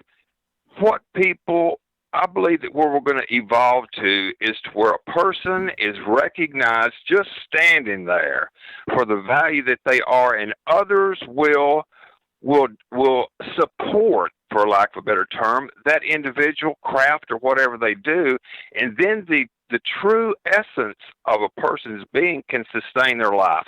I think that's where we're going, Jimmy. Let's talk. Well, yeah, and what a wonderful world it would be, right? I mean, what a wonderful world. I mean, ultimately, I used to say, I don't say it as often as I used to, Randy, but that I walk around with flowers hanging out of my pockets, and I'm always thinking that no matter what, it's going to work out. That no matter what's going on. You're on the sunrise side of the mountain, man. You know, and that's the way that I, because I can't. There isn't another way to look at the world. What if what's the opposite of that? If that is not your goal, then what's the opposite? Well, I don't want to have those thoughts. You know, Jimmy, I think we can pull this off. I believe that technology's come to the point where some people who have access to ears, I think it's going to happen like it's either your bumper music or George's or someone says that it's a revolution, it's on the radio, you know, that kind of deal. It is, Jimmy. It's the voice thing going on. And we picture you, you know, this bunker deal, I don't even watch the camera thing. I like the mental picture that I create in my own avatar for all this stuff that I'm putting energy into. And I believe, Jimmy, that if we are able to get people, Jimmy, I gladly give part of my value to your platform. I get my information there. And so the people like Chris, I would love to listen to Chris a lot. He has passion in there, man. Right. But the people that are talking vaccines and talking all that other stuff that they're passionate about too, call me, Jimmy. I'll talk to you, Randy. Behave and be well and enjoy the rest of your weekend. Oh, before I forget, Jimmy, yeah. In the same show, the lady up there in Canada, Bernie, won, and just not even worrying about it, lobbing a bag on her front seat and going over to Totem or something, not worried about the cops. That blows me away, Jimmy. Randy, enjoy your weekend. This is Fade to Black. More of your calls are next. Hi, everybody. This is Rob Halford, the Metal God, on JimmyChurchRadio.com. This is KGRA Digital Broadcasting Station. Salt Lake City, Utah. Van Buren, Arkansas. Poor water quality is a major health issue, and it's only getting worse. Municipalities can't keep up, standards have dropped, and pollutants are increasing. Where does it all end? It ends by keeping the pollutants outside of your home with HydroCare's advanced systems available at Wave Home Solutions. No less than the best purification materials and processes have been developed by HydroCare to provide you with healthy, clean water for drinking, cooking, and showering. HydroCare far surpasses the competition in removing chlorine, odors, iron, lead, chemicals, limescale, and much more. Don't settle for less when it comes to your water. We'll take care of the toughest water problems for you, whether it's from a city or well source. Satisfaction guaranteed. For more information, call 888-997-WAVE. That's 888-997-WAVE. Or go to bestwater123.com. That's bestwater123.com. Wave Home Solutions for a healthy, comfortable home. Your contact for current news and trending topics. KGRARadio.com. Does your basement or crawl space have a damp, musty smell? Well, watch out. That's a sign of too much moisture and not enough ventilation. And that can mean increased mold growth and the buildup of harmful toxins and gases. Don't bother with a dehumidifier. It just circulates the same unhealthy air. Now there's a better way to remove these dangers and odors. It's with the computerized Wave Moisture Control Unit that reduces moisture and expels pollutants. We replaced our old dehumidifier with the Wave unit, and in only 3 weeks, our basement is dry and the musty smell is gone. Wave units require no maintenance, no buckets of water or filters, and costs only pennies a day to run. Breathe better, live healthier with an affordable, no-maintenance Wave unit. Call 888-717-WAVE, 888-717-WAVE, or visit dryhealthyhome.com. Dryhealthyhome.com. Ride the wave. Wave Home Solutions for a healthy, comfortable home. This is Jimmy Church of Fade to Black, and I only drink Fade to Black blend coffee from River Moon. Just click on the River Moon coffee banner at jimmychurchradio.com. Promo code F2B Blend. So are you tired of being tired? Well, then it's time to get the tea. Hey, it's Lisa here to tell you about this all-natural, all-organic tea I've been drinking that has had great results for over 20 years. It's called Life Change Tea, and it's specially formulated to help detoxify and cleanse your kidneys, liver, colon, and blood all at once. The colon is one of the most ignored organs in the human body. The faster that waste is eliminated from the body, the less time that waste sits in our intestines, spreading toxins to our bloodstream. This tea helps cleanse chemicals caused by outside intruders from our entire digestive system. And get this, weight loss can be a side effect. And with continued use of the tea, you can experience clearer, healthier, younger looking skin, increased energy, and a happier outlook on life. So if you're tired of being tired, get the Life Change Tea at getthetea.com. That's getthetea.com. And like me, you'll be glad you did. Did you know that when you're on the road with limited data or Wi-Fi available, you can still listen to every minute of Fade to Black by just calling 605-562-4482. No smartphone, app, or internet needed. It saves your data plan and no extra cost if you have unlimited minutes. Just call 605-562-4482. You can listen to me, Jimmy Church, on any phone, anytime, anywhere. Go Beckley Tappy.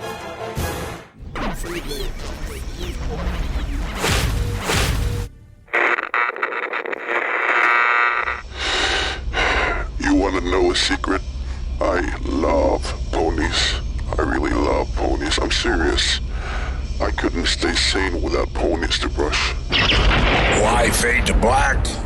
Because you never got that pony, damn it. This is Fade to Black with Jimmy Church on the Game Changer Radio Network and KGRA, the Global Radio Alliance.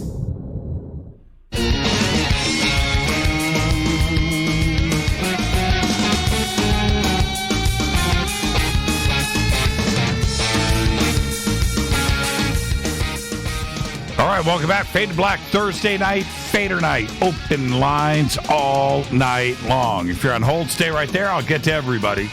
Call-in numbers are 323-825-5045 or 323-275-9695 or 818-921-6929, area code 718. You are up next on Fade to Black. Who's calling? Hey, Jimmy, how are you, man? Hey, man, how are you? Adam, it's Bob, man. I'll tell you how I deal with Jimmy. I'm out of the matrix, out of the box, and I don't believe anything they say. I believe in my mind, my soul, my consciousness, and God, and that's it. And the reason I've changed like this is because I'm listening to Coast to Coast. I listen to you and Art and everybody else and Corey and all the Randy Kramers and Andy Bugatti and everybody. And I know from a kid, when I was a kid, I loved Buck Rogers and everything else and all the Flash Gordons and everything and all the space. And I always knew, Jimmy, always, that there was something more. That's all you need, Avalanche, Bob, and thank you for that. And enjoy, seriously, Bob, thank you for that. And enjoy the rest of your weekend, man, and go do something. Go make some music. Yeah, man, things are really going good. My music's starting to get out there. And as I told you, Jim, I've had a lot of experiences. I could tell you a couple of strange things that have happened. When I was about 19 years old, I was driving my car upstate New York in Albany. Yep. And another car was coming right at us. Right, Jim? Right at us. And so help me God, that car went through. Oh, went really? Through my car. You drove through wow. The car went right through my car. It was coming right at me. And I'll never forget that. And you know what? And now you are here today creating your music. And when That's right, Jimmy, because I think my music's going to help change my car. And believe it or not, I think I got a Twitter from Carl McCarthy. I'm not sure whether it's him or somebody playing a joke, but said I liked, oh, yeah, Jimmy, you want to get a kick. Go to Facebook and check out my funny Halloween song. It's just for a joke, you know, but you might get a kick out of it. And I've got very deep songs too, Jimmy. I got a song called I'm Your World, the whole world talking to mankind. On my album, I got the song The Day That Hate Died. I'm a little surprised it didn't go a little further than that, and because it really says something, you know. Oh, your stuff is great, Avalanche, and you just said it's getting out there. It's already out there. Enjoy the rest. I know, Jimmy. Enjoy the rest. Thank you for everything you've done, and I just want to make the world better with my music. I believe that's what I'm supposed to. I believe I've got a lot of time, Jimmy. I'm a little older, but I don't believe that because I believe you're given that time that you're going to do everything. I look at this 100-year-old guy running in the marathon, 100-year-old young older running in the marathon. I got a new name, Jimmy. Young oldest. No more senior citizens. Come on, man. Take a look at Tony Bennett. Take a look at the people around you. Take a look at 77-year-old dancer on America Has Talent. I have no idea why she didn't go further. She was fantastic. Avalanche, you're the best, man. And you are the best, Jimmy. You are the best. Thank you, You rock, Avalanche. man. You rock from top to bottom. Thank you so much. Have a great weekend. You too, man. Thank you so much. Avalanche Bob. He says he's got a new Halloween song over on his Facebook page. Everybody go check that out. And let's go to area code 303. You're up next on Fade to Black. Who's calling? Well, it's me, Jimmy, Linda. Hi, from Linda. Fort Collins. Linda from Fort Collins, in the thick of it today. How are you, Linda? Yeah, I'm doing okay. I wanted to tell you some more of the stuff that my dad was into. I'm the one that lived on the base of Area 51 when I was a little kid. Right. And, that was a couple of weeks ago. I told you about that. When I was a teenager, he met a friend that ended up being a very good friend of his who learned a lot of ancient languages and so forth and ended up being a professor of ancient studies at BYU. And he went over and dug up pyramids in Egypt. This friend of my father's was the one that found out that the Bent Pyramid and the Step Pyramid and one other one were all done by SETI. And he had done a lot of extensive research, and that's his thing now. My dad had always wanted to go to Egypt and dig up pyramids, but as a physicist, he couldn't do it. He just couldn't figure out how to make physics work with pyramids. So anyway, now they are with the muons things, and I can answer the questions that somebody was asking last week about muons coming into the pyramid. They come from every direction. Right. They're from black holes that have from stars that have gone nova. And they come through and at any angle, at any direction. And the ones that come through from the top down will show the chamber in the top of the pyramid. Well, there were a lot of interesting things that my dad's friend Wilfred dug up when he was there. And Wilfred was responsible for bringing the Ramses exhibit to the States. And he brought all kinds of interesting things that they used in their temples and so forth and put them on display. And he actually talked the Egyptian government into bringing Ramses, which was the first time they'd allowed the mummy to actually go from Egypt into any other country for a long, long time. Mm-hmm. So it was fascinating. And I remember sitting at the top of the stairs, and Mom and Dad and Wilfred would be on the sofa in the living room.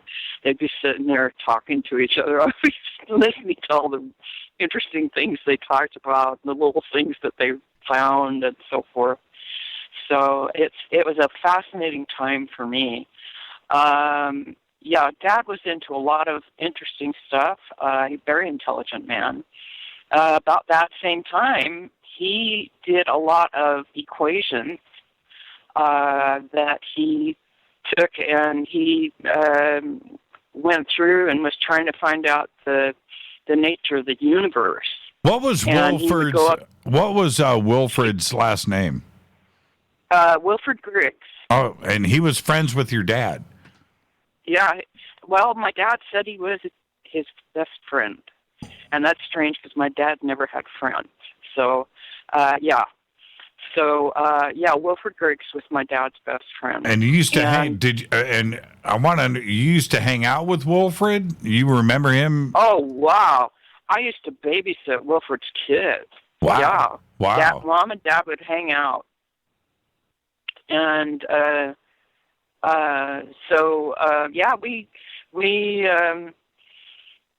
we would learn things. They were religion teachers at the same institute. So, it was interesting. And my dad learned Coptic. Oh, by the way, I've got to plug my book. My book was taken from a lot of the ancient documents have the same story in it. And Wilfred said that it's in, like, at least 20 that he'd read. And it is called The Hymn of the Pearl, but my book is called The Dragon, the Man, and the Pearl. And it's about our sojourn on this earth and why we're here. And it's absolutely beautiful. It's available on Amazon, so if anybody wants to buy it, it's on Amazon. I just had to plug my book. Sure. But anyway, it's fascinating, and I learned an awful lot about Egyptian mythology and so forth. And like I said, Dad learned Coptic and Greek and Hebrew and all kinds of those along with Wilfred, and I was just truly amazed by what they did, the two of them. Well, but anyway, that's pretty amazing. Okay. Where your life from Area 51 to Griggs. I mean, I remember Griggs from the Nag Hammadi scrolls. That's where I know his name from. I could be wrong, but I think that's no, you're right. No, you're right. Because he was doing those excavations. That was back, man. That was like in the 70s. Yes. Wow, it's pretty fascinating. Your life. Yeah. Your life. Griggs and the Nag Hammadi scrolls and what those meant throughout history. Is he still around? Is he still alive? He is, but I have not been able to come in contact with him. He lives somewhere in Provo. I have no idea. If he's around, if anybody knows him, please let him know that Linda's trying to find him, Fred's daughter. So he would know who Fred is. And I need to explain to him, too, what happened to my dad. But anyway, Dad, no, we won't talk about that. Well, it says here that Griggs is he's a professor at Brigham Young University right now. So you can right now. Yeah, so in Utah. So that's can, out of date. He retired. Okay, well this is Wikipedia. It says right here, Wilfred Griggs is a professor of ancient scripture at Brigham Young University. Yep. And he is very good at what he does. Back when I knew him, when I was babysitting his kids, he learned Greek in 6 weeks to go back and argue with a religion professor at Berkeley about it, which I thought was fascinating. Greek, 10,000 words of Greek in 6 weeks. That's like over the top smart. Now, you said, before I let you go, you mentioned that, did Griggs say that he found additional chambers at the Great Pyramid? Did I catch you right? No, he did not. No, he's the one that found out that the three pyramids, the bent pyramid, the step pyramid, and one other one that the name escapes me right at the moment, were all built by one individual, Seti the First. Okay. And he found that out. And as a matter of fact, when he went back to Oxford to present his findings and everything, they gave him a standing ovation when he walked in to give his little talk that he was going to give. So Seti built the Dozer Pyramid, the Red Pyramid, the Bent Pyramid, the Step Pyramid. That was all done by Seti the First? I believe so, yeah. It was an amazing thing, and whether people put his name on it or not, Wilfred found Seti's name on them. That was the big thing. That would change He history. did a lot of digging around. Yeah, Wilfred got into, like, digging in the earth. He actually dug up several Christian burial grounds in Egypt, and he dug up several pyramids in southern Egypt. So it was really, really fascinating, the things that he did. Thank you so much, Linda. Behave and be well, and have a great rest of your weekend. I know that we are. All right. Well, you too. Have a good one. Yeah, you too. Thank you so much.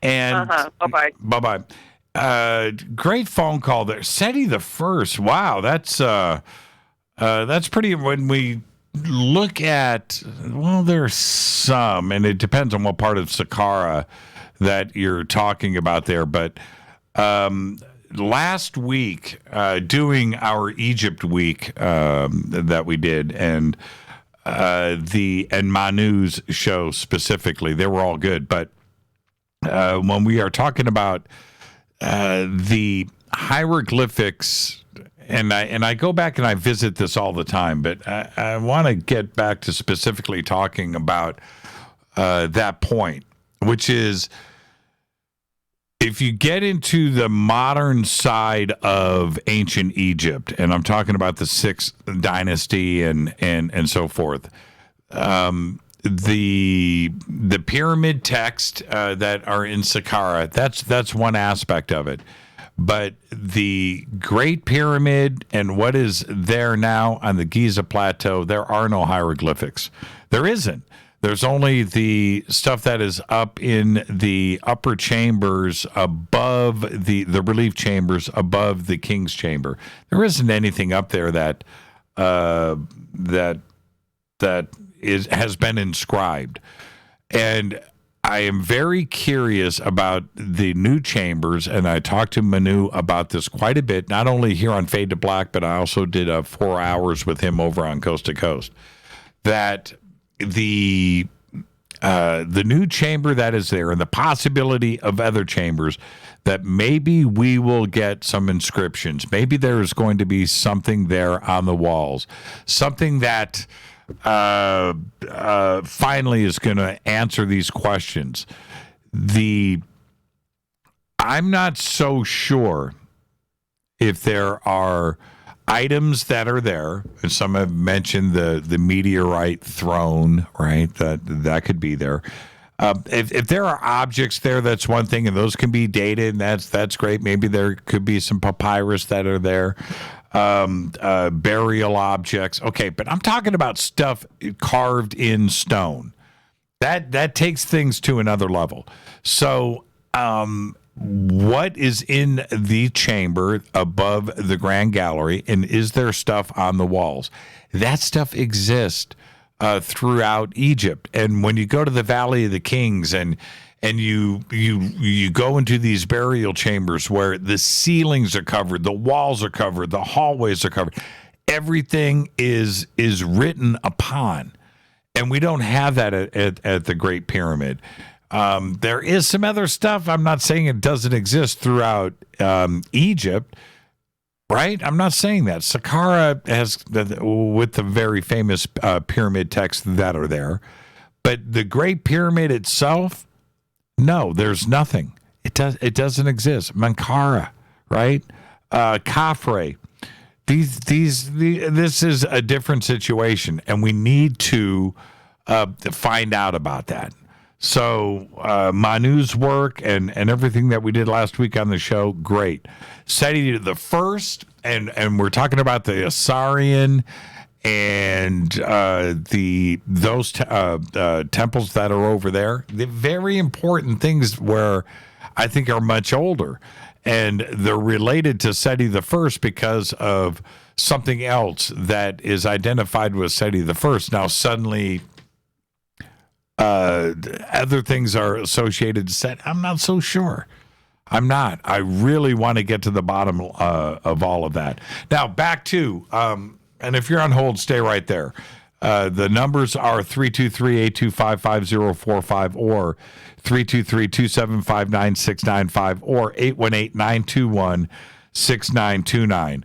I want to save this spot here. I went over to Facebook, and since this was brought up by Chris earlier, I'm scrolling back on the Sphere Being Alliance page, everybody. And you can go and read there what Corey posted. And this was done at yesterday at 4:56 p.m. That's when the post went up.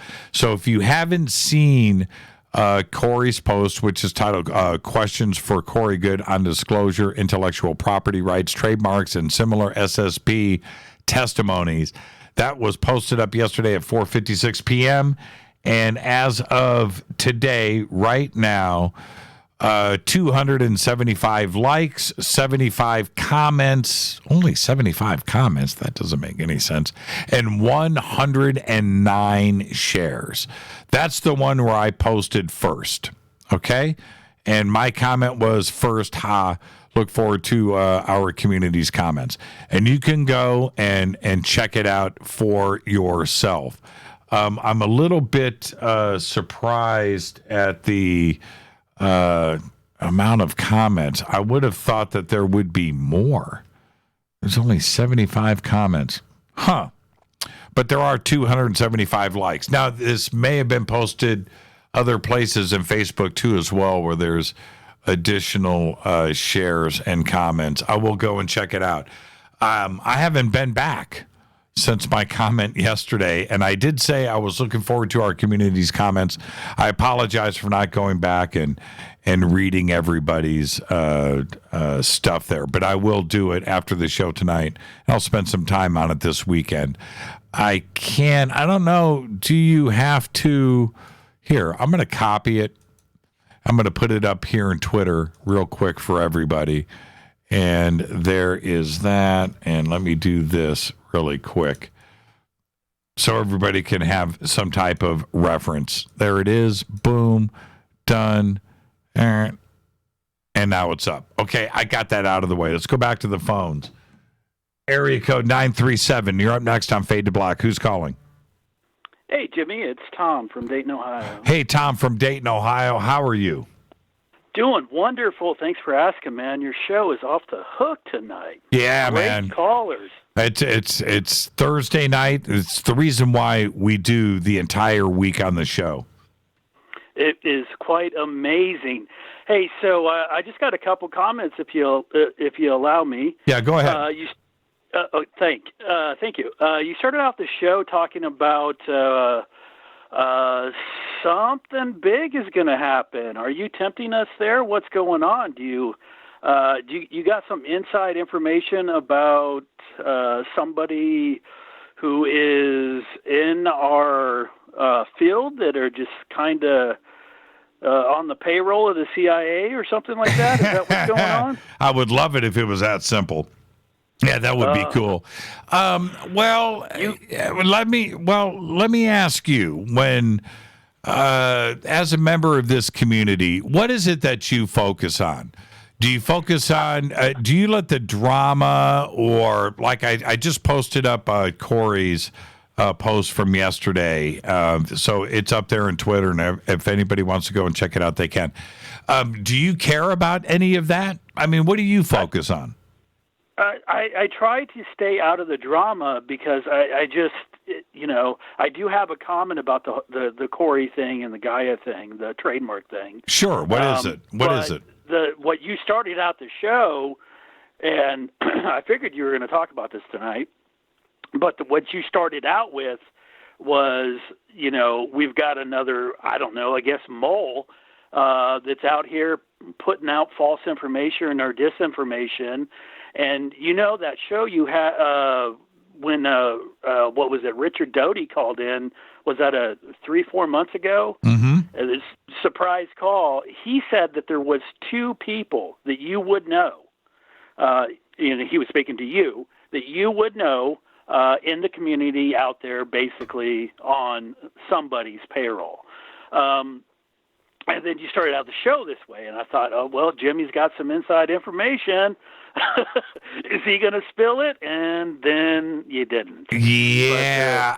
Okay, so what I was alluding to is that there is definitely some disruption that is going on in the community between some people out there. And could it be external? Could it be somebody that is trying to cause these issues? Is it somebody else? Look, I want to be clear here. I don't know. I've been sent a lot of emails, and this goes back even 2 years, where I was sent these things, and Jimmy, be careful. We're going to come after you. We're going to shut you down if you continue supporting this person or continues having these people on your show. Then we're going to come out and we're going to And I made jokes about it. I don't care. Nobody is going to censor me or tell me what to do or who to have on as guest. And the second I get an email from somebody that says, you know what, man, don't have this person on. Don't do it again. You know what I do? I book that person again. Right? Nobody's going to tell me what to do. So there's that. And then these things that have been going on for the last 3 months, I don't know who is the guilty party here. But it is going to surface, and that is my point. My point is, I don't know. I don't know who it is, but that when it does get disclosed, that's when reputations are going to be run into the ground. My point that I want to make to everybody, that it's going to be painful. I think we're all going to be a little bit surprised, or a lot surprised. Depends on where you are in your standing of everybody. But we're going to move on. And a year from now, whoever's reputation gets run into the ground, we're going to move on. And it's going to be forgotten. It's going to be forgotten. Just like, and I've said it, just like Bill Moore. Bill Moore was as big as it got ever in this community. The biggest. Okay, the biggest. And there's a big chunk of this community today, newer generations, they don't even know who Bill Moore is. And it's a crazy thought. Could we go through it again? Yes. And that is my point. You bring up Richard Doty. And you know who knows about Richard Doty? The old schoolers here. Yeah. But there are a lot of UFO fans, Ancient Aliens and newer, the last 10 years, that they don't know who Richard Doty is. They don't know. You and I are talking about him. They don't have a clue. And isn't that interesting?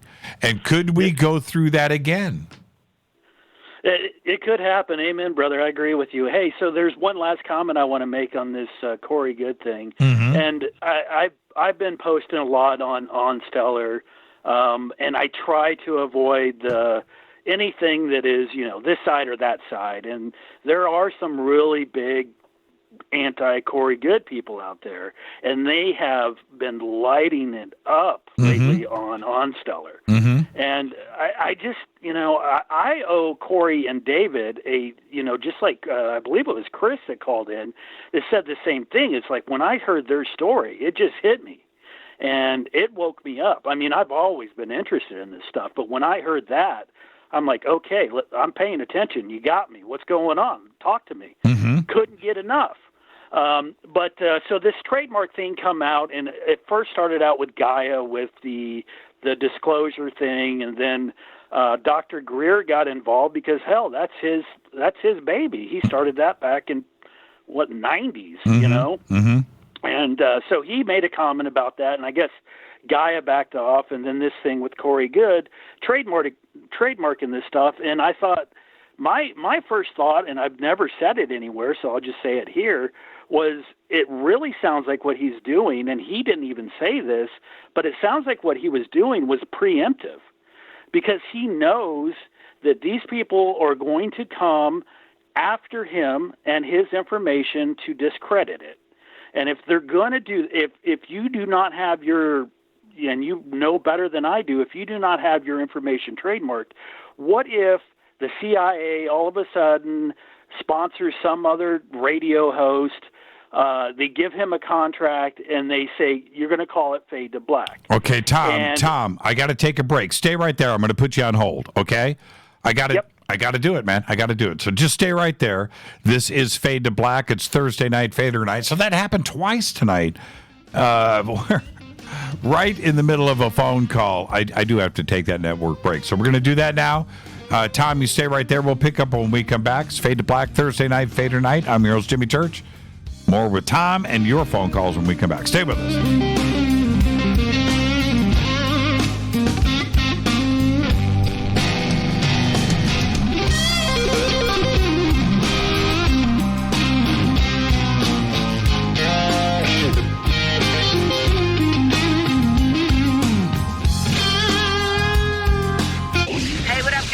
Vivica Fox here, and you are listening to my boy, Jimmy Church, on JimmyChurchRadio.com. Despite popular opinion, reading a book will not make you smarter. But listening to Jimmy Church will. Hurricanes, earthquakes, wildfires. This year we've experienced more than our fair share. This is Jimmy Church of Fade to Black, and last month I decided to make sure my family does not have to worry about food should we get caught in a real emergency situation. Introducing Numana, a healthy, storable product that tastes so good that you'll want to eat it every day instead of just during those times of duress. All Numana products have a 25-year shelf life, are MSG and GMO-free, no preservatives, and are made in America. With the Numana pack in your home, you'll be able to sleep at night knowing that you've protected your family. Not only have I tasted and tested, I own it. Now you can too. Just click on the Numana banner on JimmyChurchRadio.com and use the promo code Jimmy when you order. In addition to a discount, we'll send you an autographed Fade to Black t-shirt. Seriously, go Beckley Teppy. This is Jimmy Church of Fade to Black, and I take Life Change Tea supplements every single day. It's what I do. Click on their banner at JimmyChurchRadio.com. When you take the beans from Central America with dashes of Indonesian and African mixed in and then roast it to the dark side of Fade to Black, you create the ultimate brew of fringe. Introducing the Fade to Black blend from Rivermoon Coffee. Yes, Rivermoon's darkest customized roast was created for the love of Fade to Black. The alchemy of masterful roasting and smoking the beans is in every sip of this full-bodied, dark Java. I need my coffee dark, deep, with distinct bittersweet chocolate highlights, just like the bunker. Leaning further into the darkness of the roast is Fade to Black blend from Rivermoon Coffee. Just click on the banner at JimmyChurchRadio.com and use the promo code F2BBLEND for 15% off of your order today. Go Beckley Teppy. Hi folks, CBD is the home run hitter for health right now. Why, you ask? Because of what it does for the body. Unfortunately, I can't tell you all about the benefit. You know, there's reasons. Do your due diligence and log on to AncientLifeOil.com. That's AncientLifeOil.com. Ancient Life Oil uses organic ingredients and is blended in coconut oil for some of the best benefits. Legal in 50 states and non-psychoactive. Log on to AncientLifeOil.com. That's AncientLifeOil.com. This is Jimmy Church of Fade to Black, and my family is safe because of Numana Emergency Food Storage. Just go to the Numana banner at JimmyChurchRadio.com. Promo code Jimmy10. Are you intrigued by Paranormal Talk Radio? You'll love the new Paranormal Radio app from TalkStream Live. You'll find a great selection of talk shows covering UFOs, ghosts, strange phenomena, and much more. Download the Paranormal Radio app now and start listening to the very best in paranormal talk entertainment, including the network you're listening to right now, the Paranormal Radio app. Free in Google Play and the iOS App Store. Erica, Brittany, Gabby, and you're listening to JamieChurchRadio.com. It's not a lifestyle we chose. We were born this way. KGRARadio.com.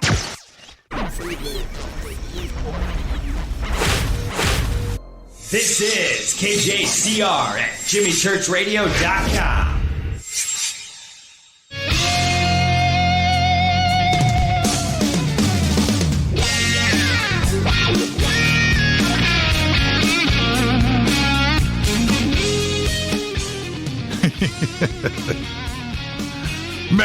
Man, Twitter.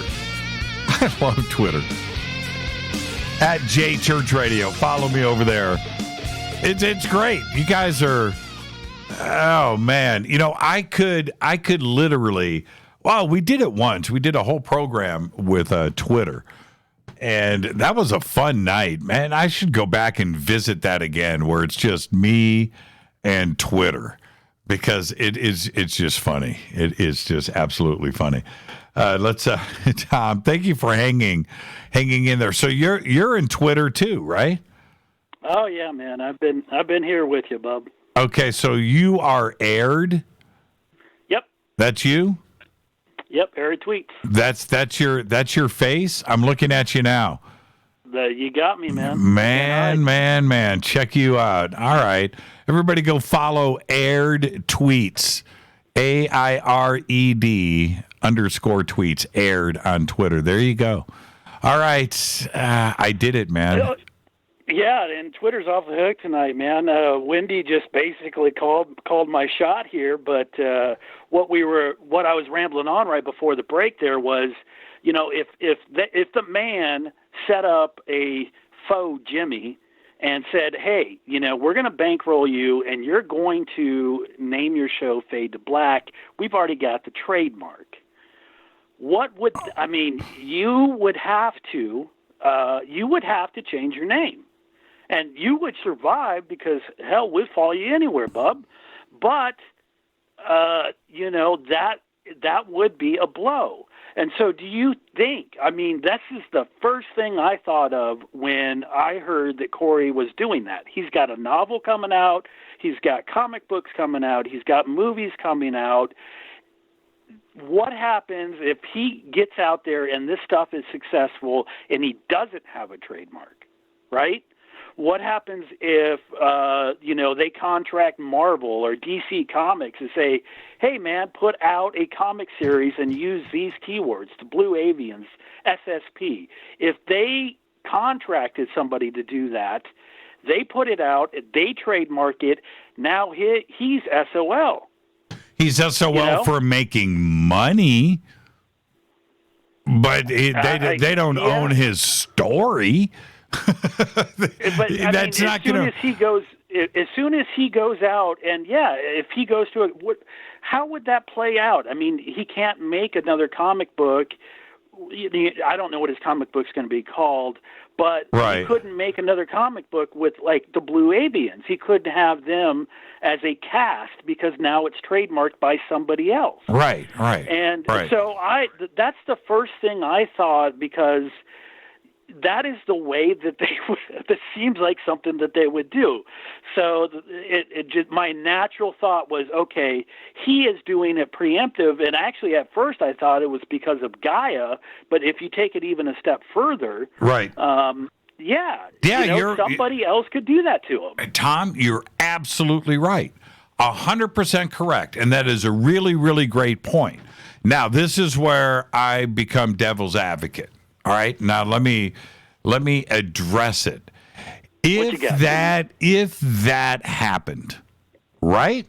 Let's say it happened, and somebody comes in and scoops the story. That would make Corey Good or anybody else the most famous dude on the planet. If that happened, I would say go for it. It reminds me of the advice that I got from a trademark attorney a few years ago, where they said to me, well, so what? So what? Let them do it. If you are first, and in Corey's case, if he's first and somebody comes in and grabs it, or somebody started another show called Fade to Black. Look, Metallica had a song called Fade to Black, a big song, right? Do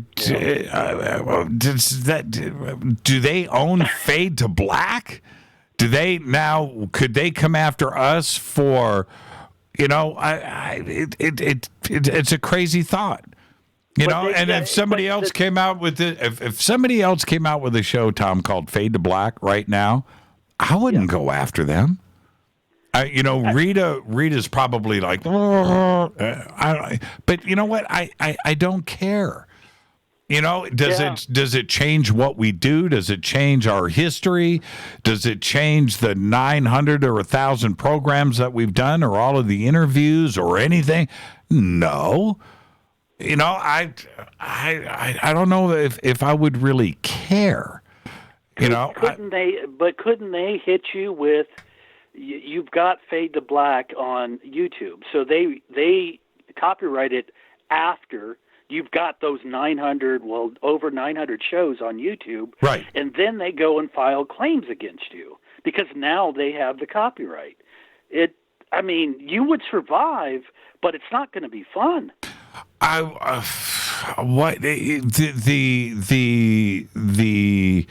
The issue only surfaces if somebody sues somebody and they go to court.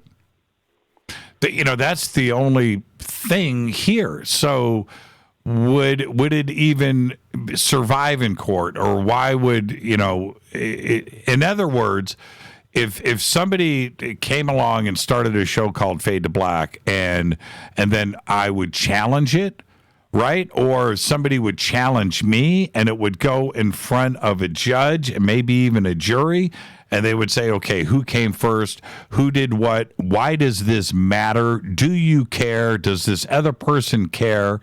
What's the real issue here?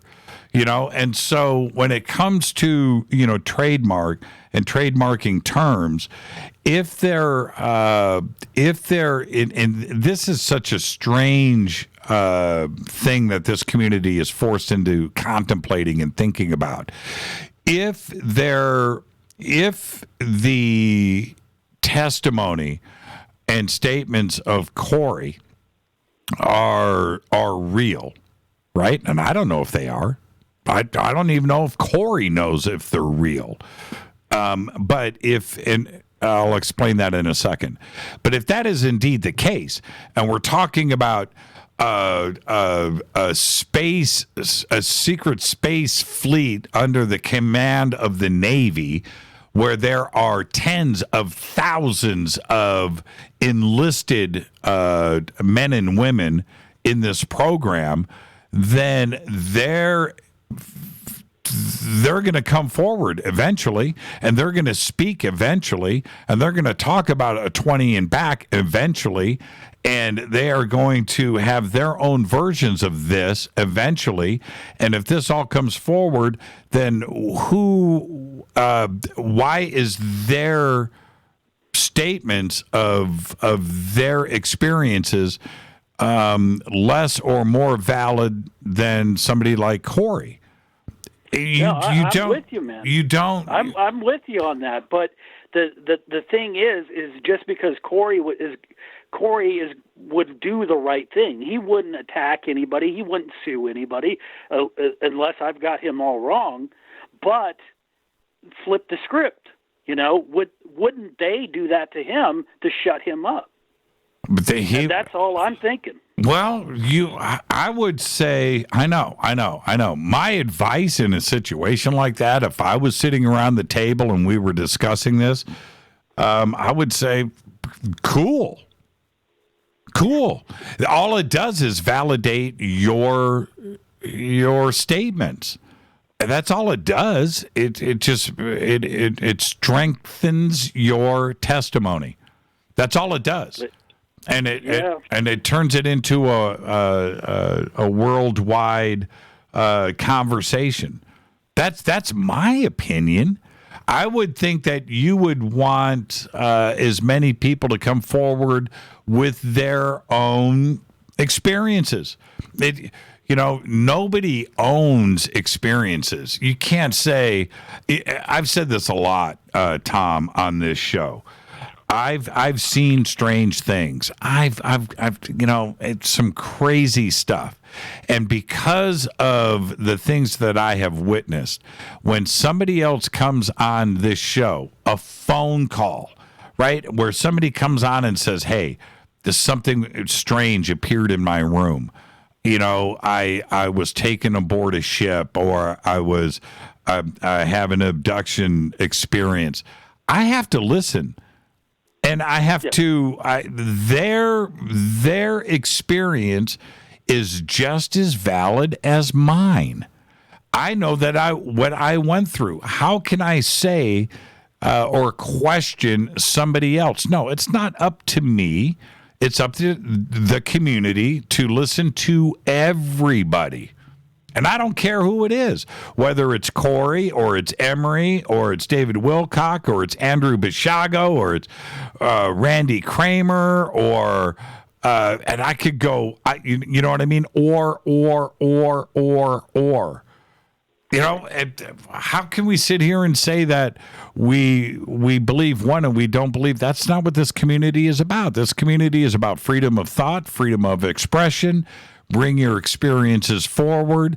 Let's hear what you have to say. We are not here to censor anybody, and because somebody like Randy Kramer comes forward, or Corey or Andrew Bishago, who's talking about time travel, and then somebody else is talking about time travel, okay. We want to hear from them. What if somebody's not going to come forward now because now they are afraid of trademarks? What? So now they're not going to speak? That's a dangerous zone to go into. I don't think it's cool. And so I don't think. And Tom, I want to hear from you. So I don't think that is Corey's intention. I don't either. I don't think it's Corey's intention. So let's everybody relax. I don't think Corey is trying to keep people from coming forward, and to discourage people from sharing their experiences. I don't think that's Corey's intention. I could be wrong. But I don't think that's his intention. Or a guy, making an attempt or to trademark disclosure.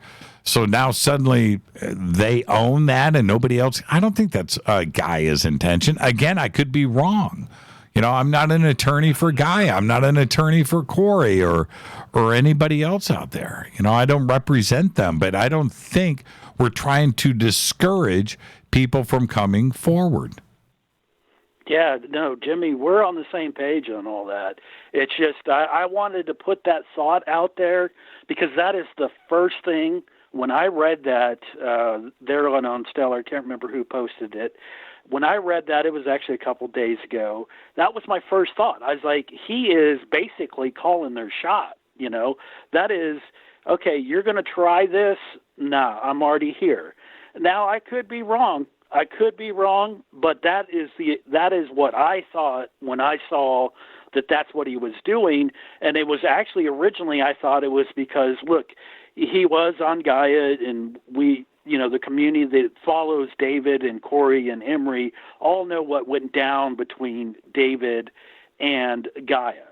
And so Gaia got some bad press and lost, I would say, probably quite a few subscribers there. But when they said, it was like they got 1, 2, 3 punched, man. David leaving the Gaia employee movement, employees against Gaia, whatever that was, and then you got the whole Patty Greer thing with the crop circles, all that stuff that was going against Gaia, and then Corey comes out and he's starting to do what Gaia is doing, or what Gaia was trying to do with this trademark stuff. And I thought, he's just trying to prevent Gaia from trademarking his testimony that he put on the air on Gaia originally. And those are great, great shows. I mean, whatever you think about Gaia, that information that David Emery and Corey put out on Gaia is absolutely amazing. And it's worth a subscription just to watch that if you haven't done it. Mm-hmm. But he made it. All I was thinking was he saw where they were going, and he tried to put his foot forward before they did. That's my thought, and everything else that everybody said is completely valid, and I would believe it too. But that's where I'm at, man, and I appreciate you letting me get that out there, Bob. Thank you so much, Tom, and you enjoy the rest of your weekend.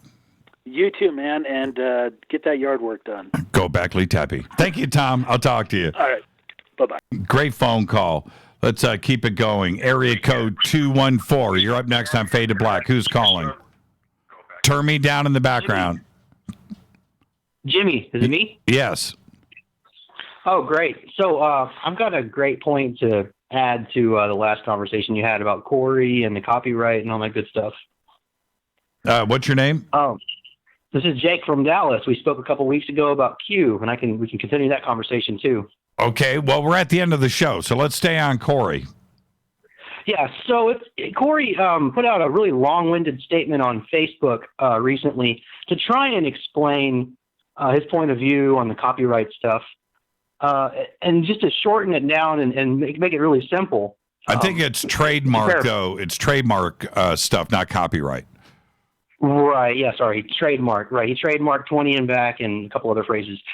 So what he was really trying to do to really shorten his long-winded response or explanation was to prevent Hollywood from making a bunch of fiction and a bunch of monkey stuff to make it look like, to make it look fake, basically.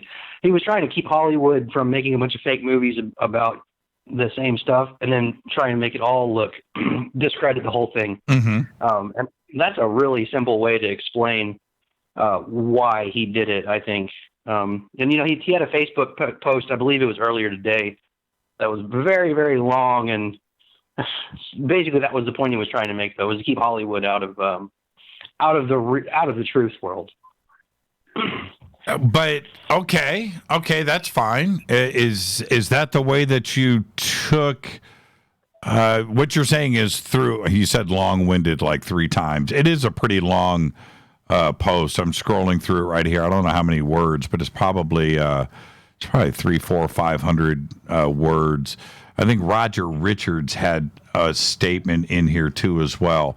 But you're saying that through all of this, to break this down was that he is trying to keep Hollywood from changing the narrative to damage what he's trying to put out there. That's what you're saying. You don't think it's directed at the community. Right. That's exactly what's going on there.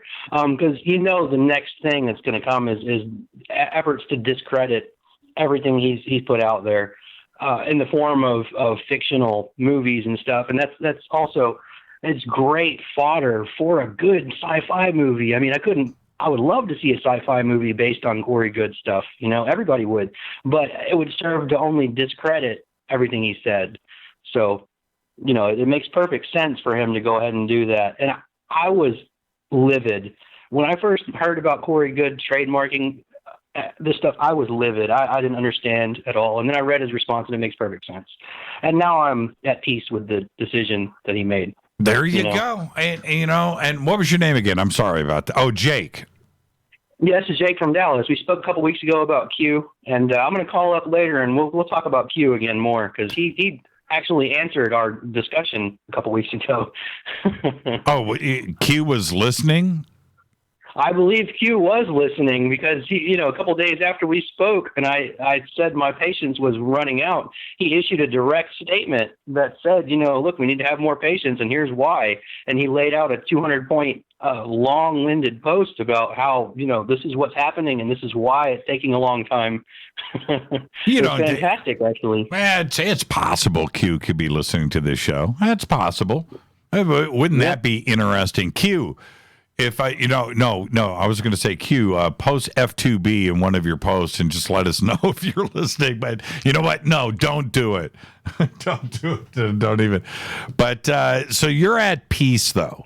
You feel good. There's no reason to go and jump off a bridge.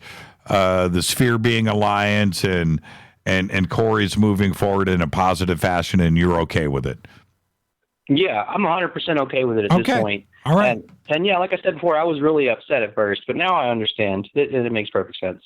My take again, I could be wrong, but I think that you want to protect the product and stuff that you are putting out now and possibly in the future.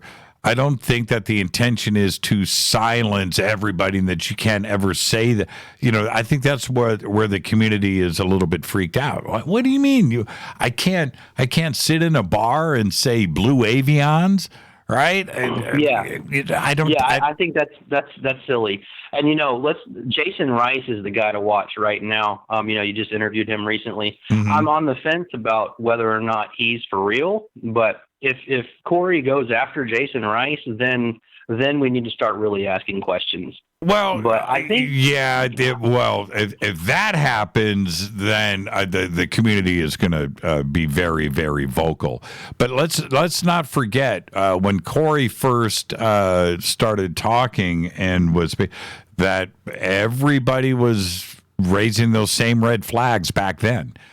So here we are 2 years later, and Corey has had the opportunity to speak and come forward and disclose and quote unquote whistleblow. And that's what it takes. It takes time.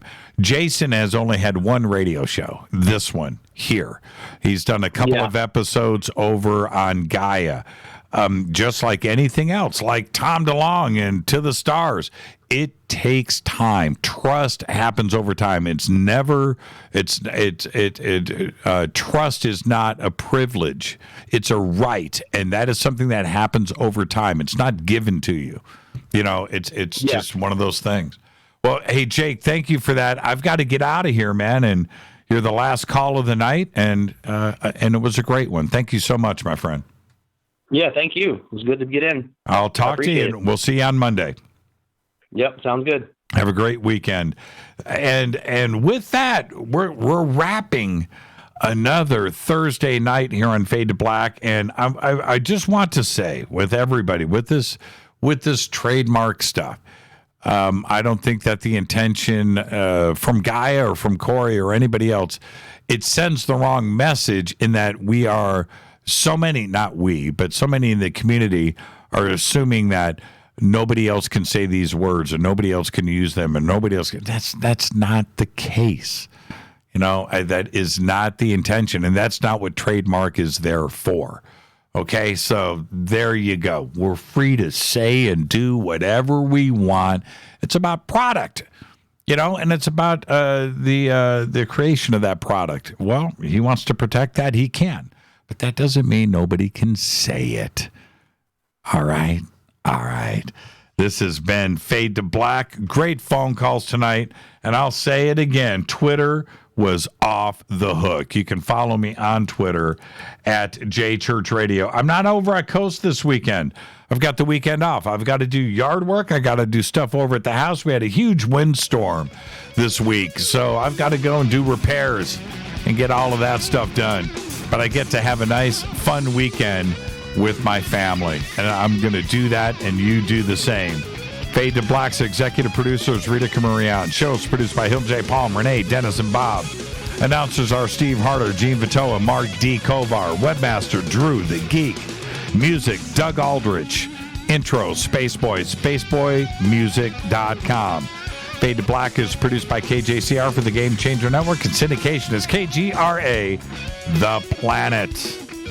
This broadcast owned and copyrighted 2018 by Fade to Black and the Game Changer Network. It cannot be rebroadcast, downloaded, copied, or used anywhere in the known universe without written permission from Fade to Black or the Game Changer Network. I'm your host, Jimmy Church. You know what I'm doing right now? It's Philly cheesesteak sandwiches. I hope that's trademarked. You guys have a great weekend. Everybody be safe. Go Beckley Tepe.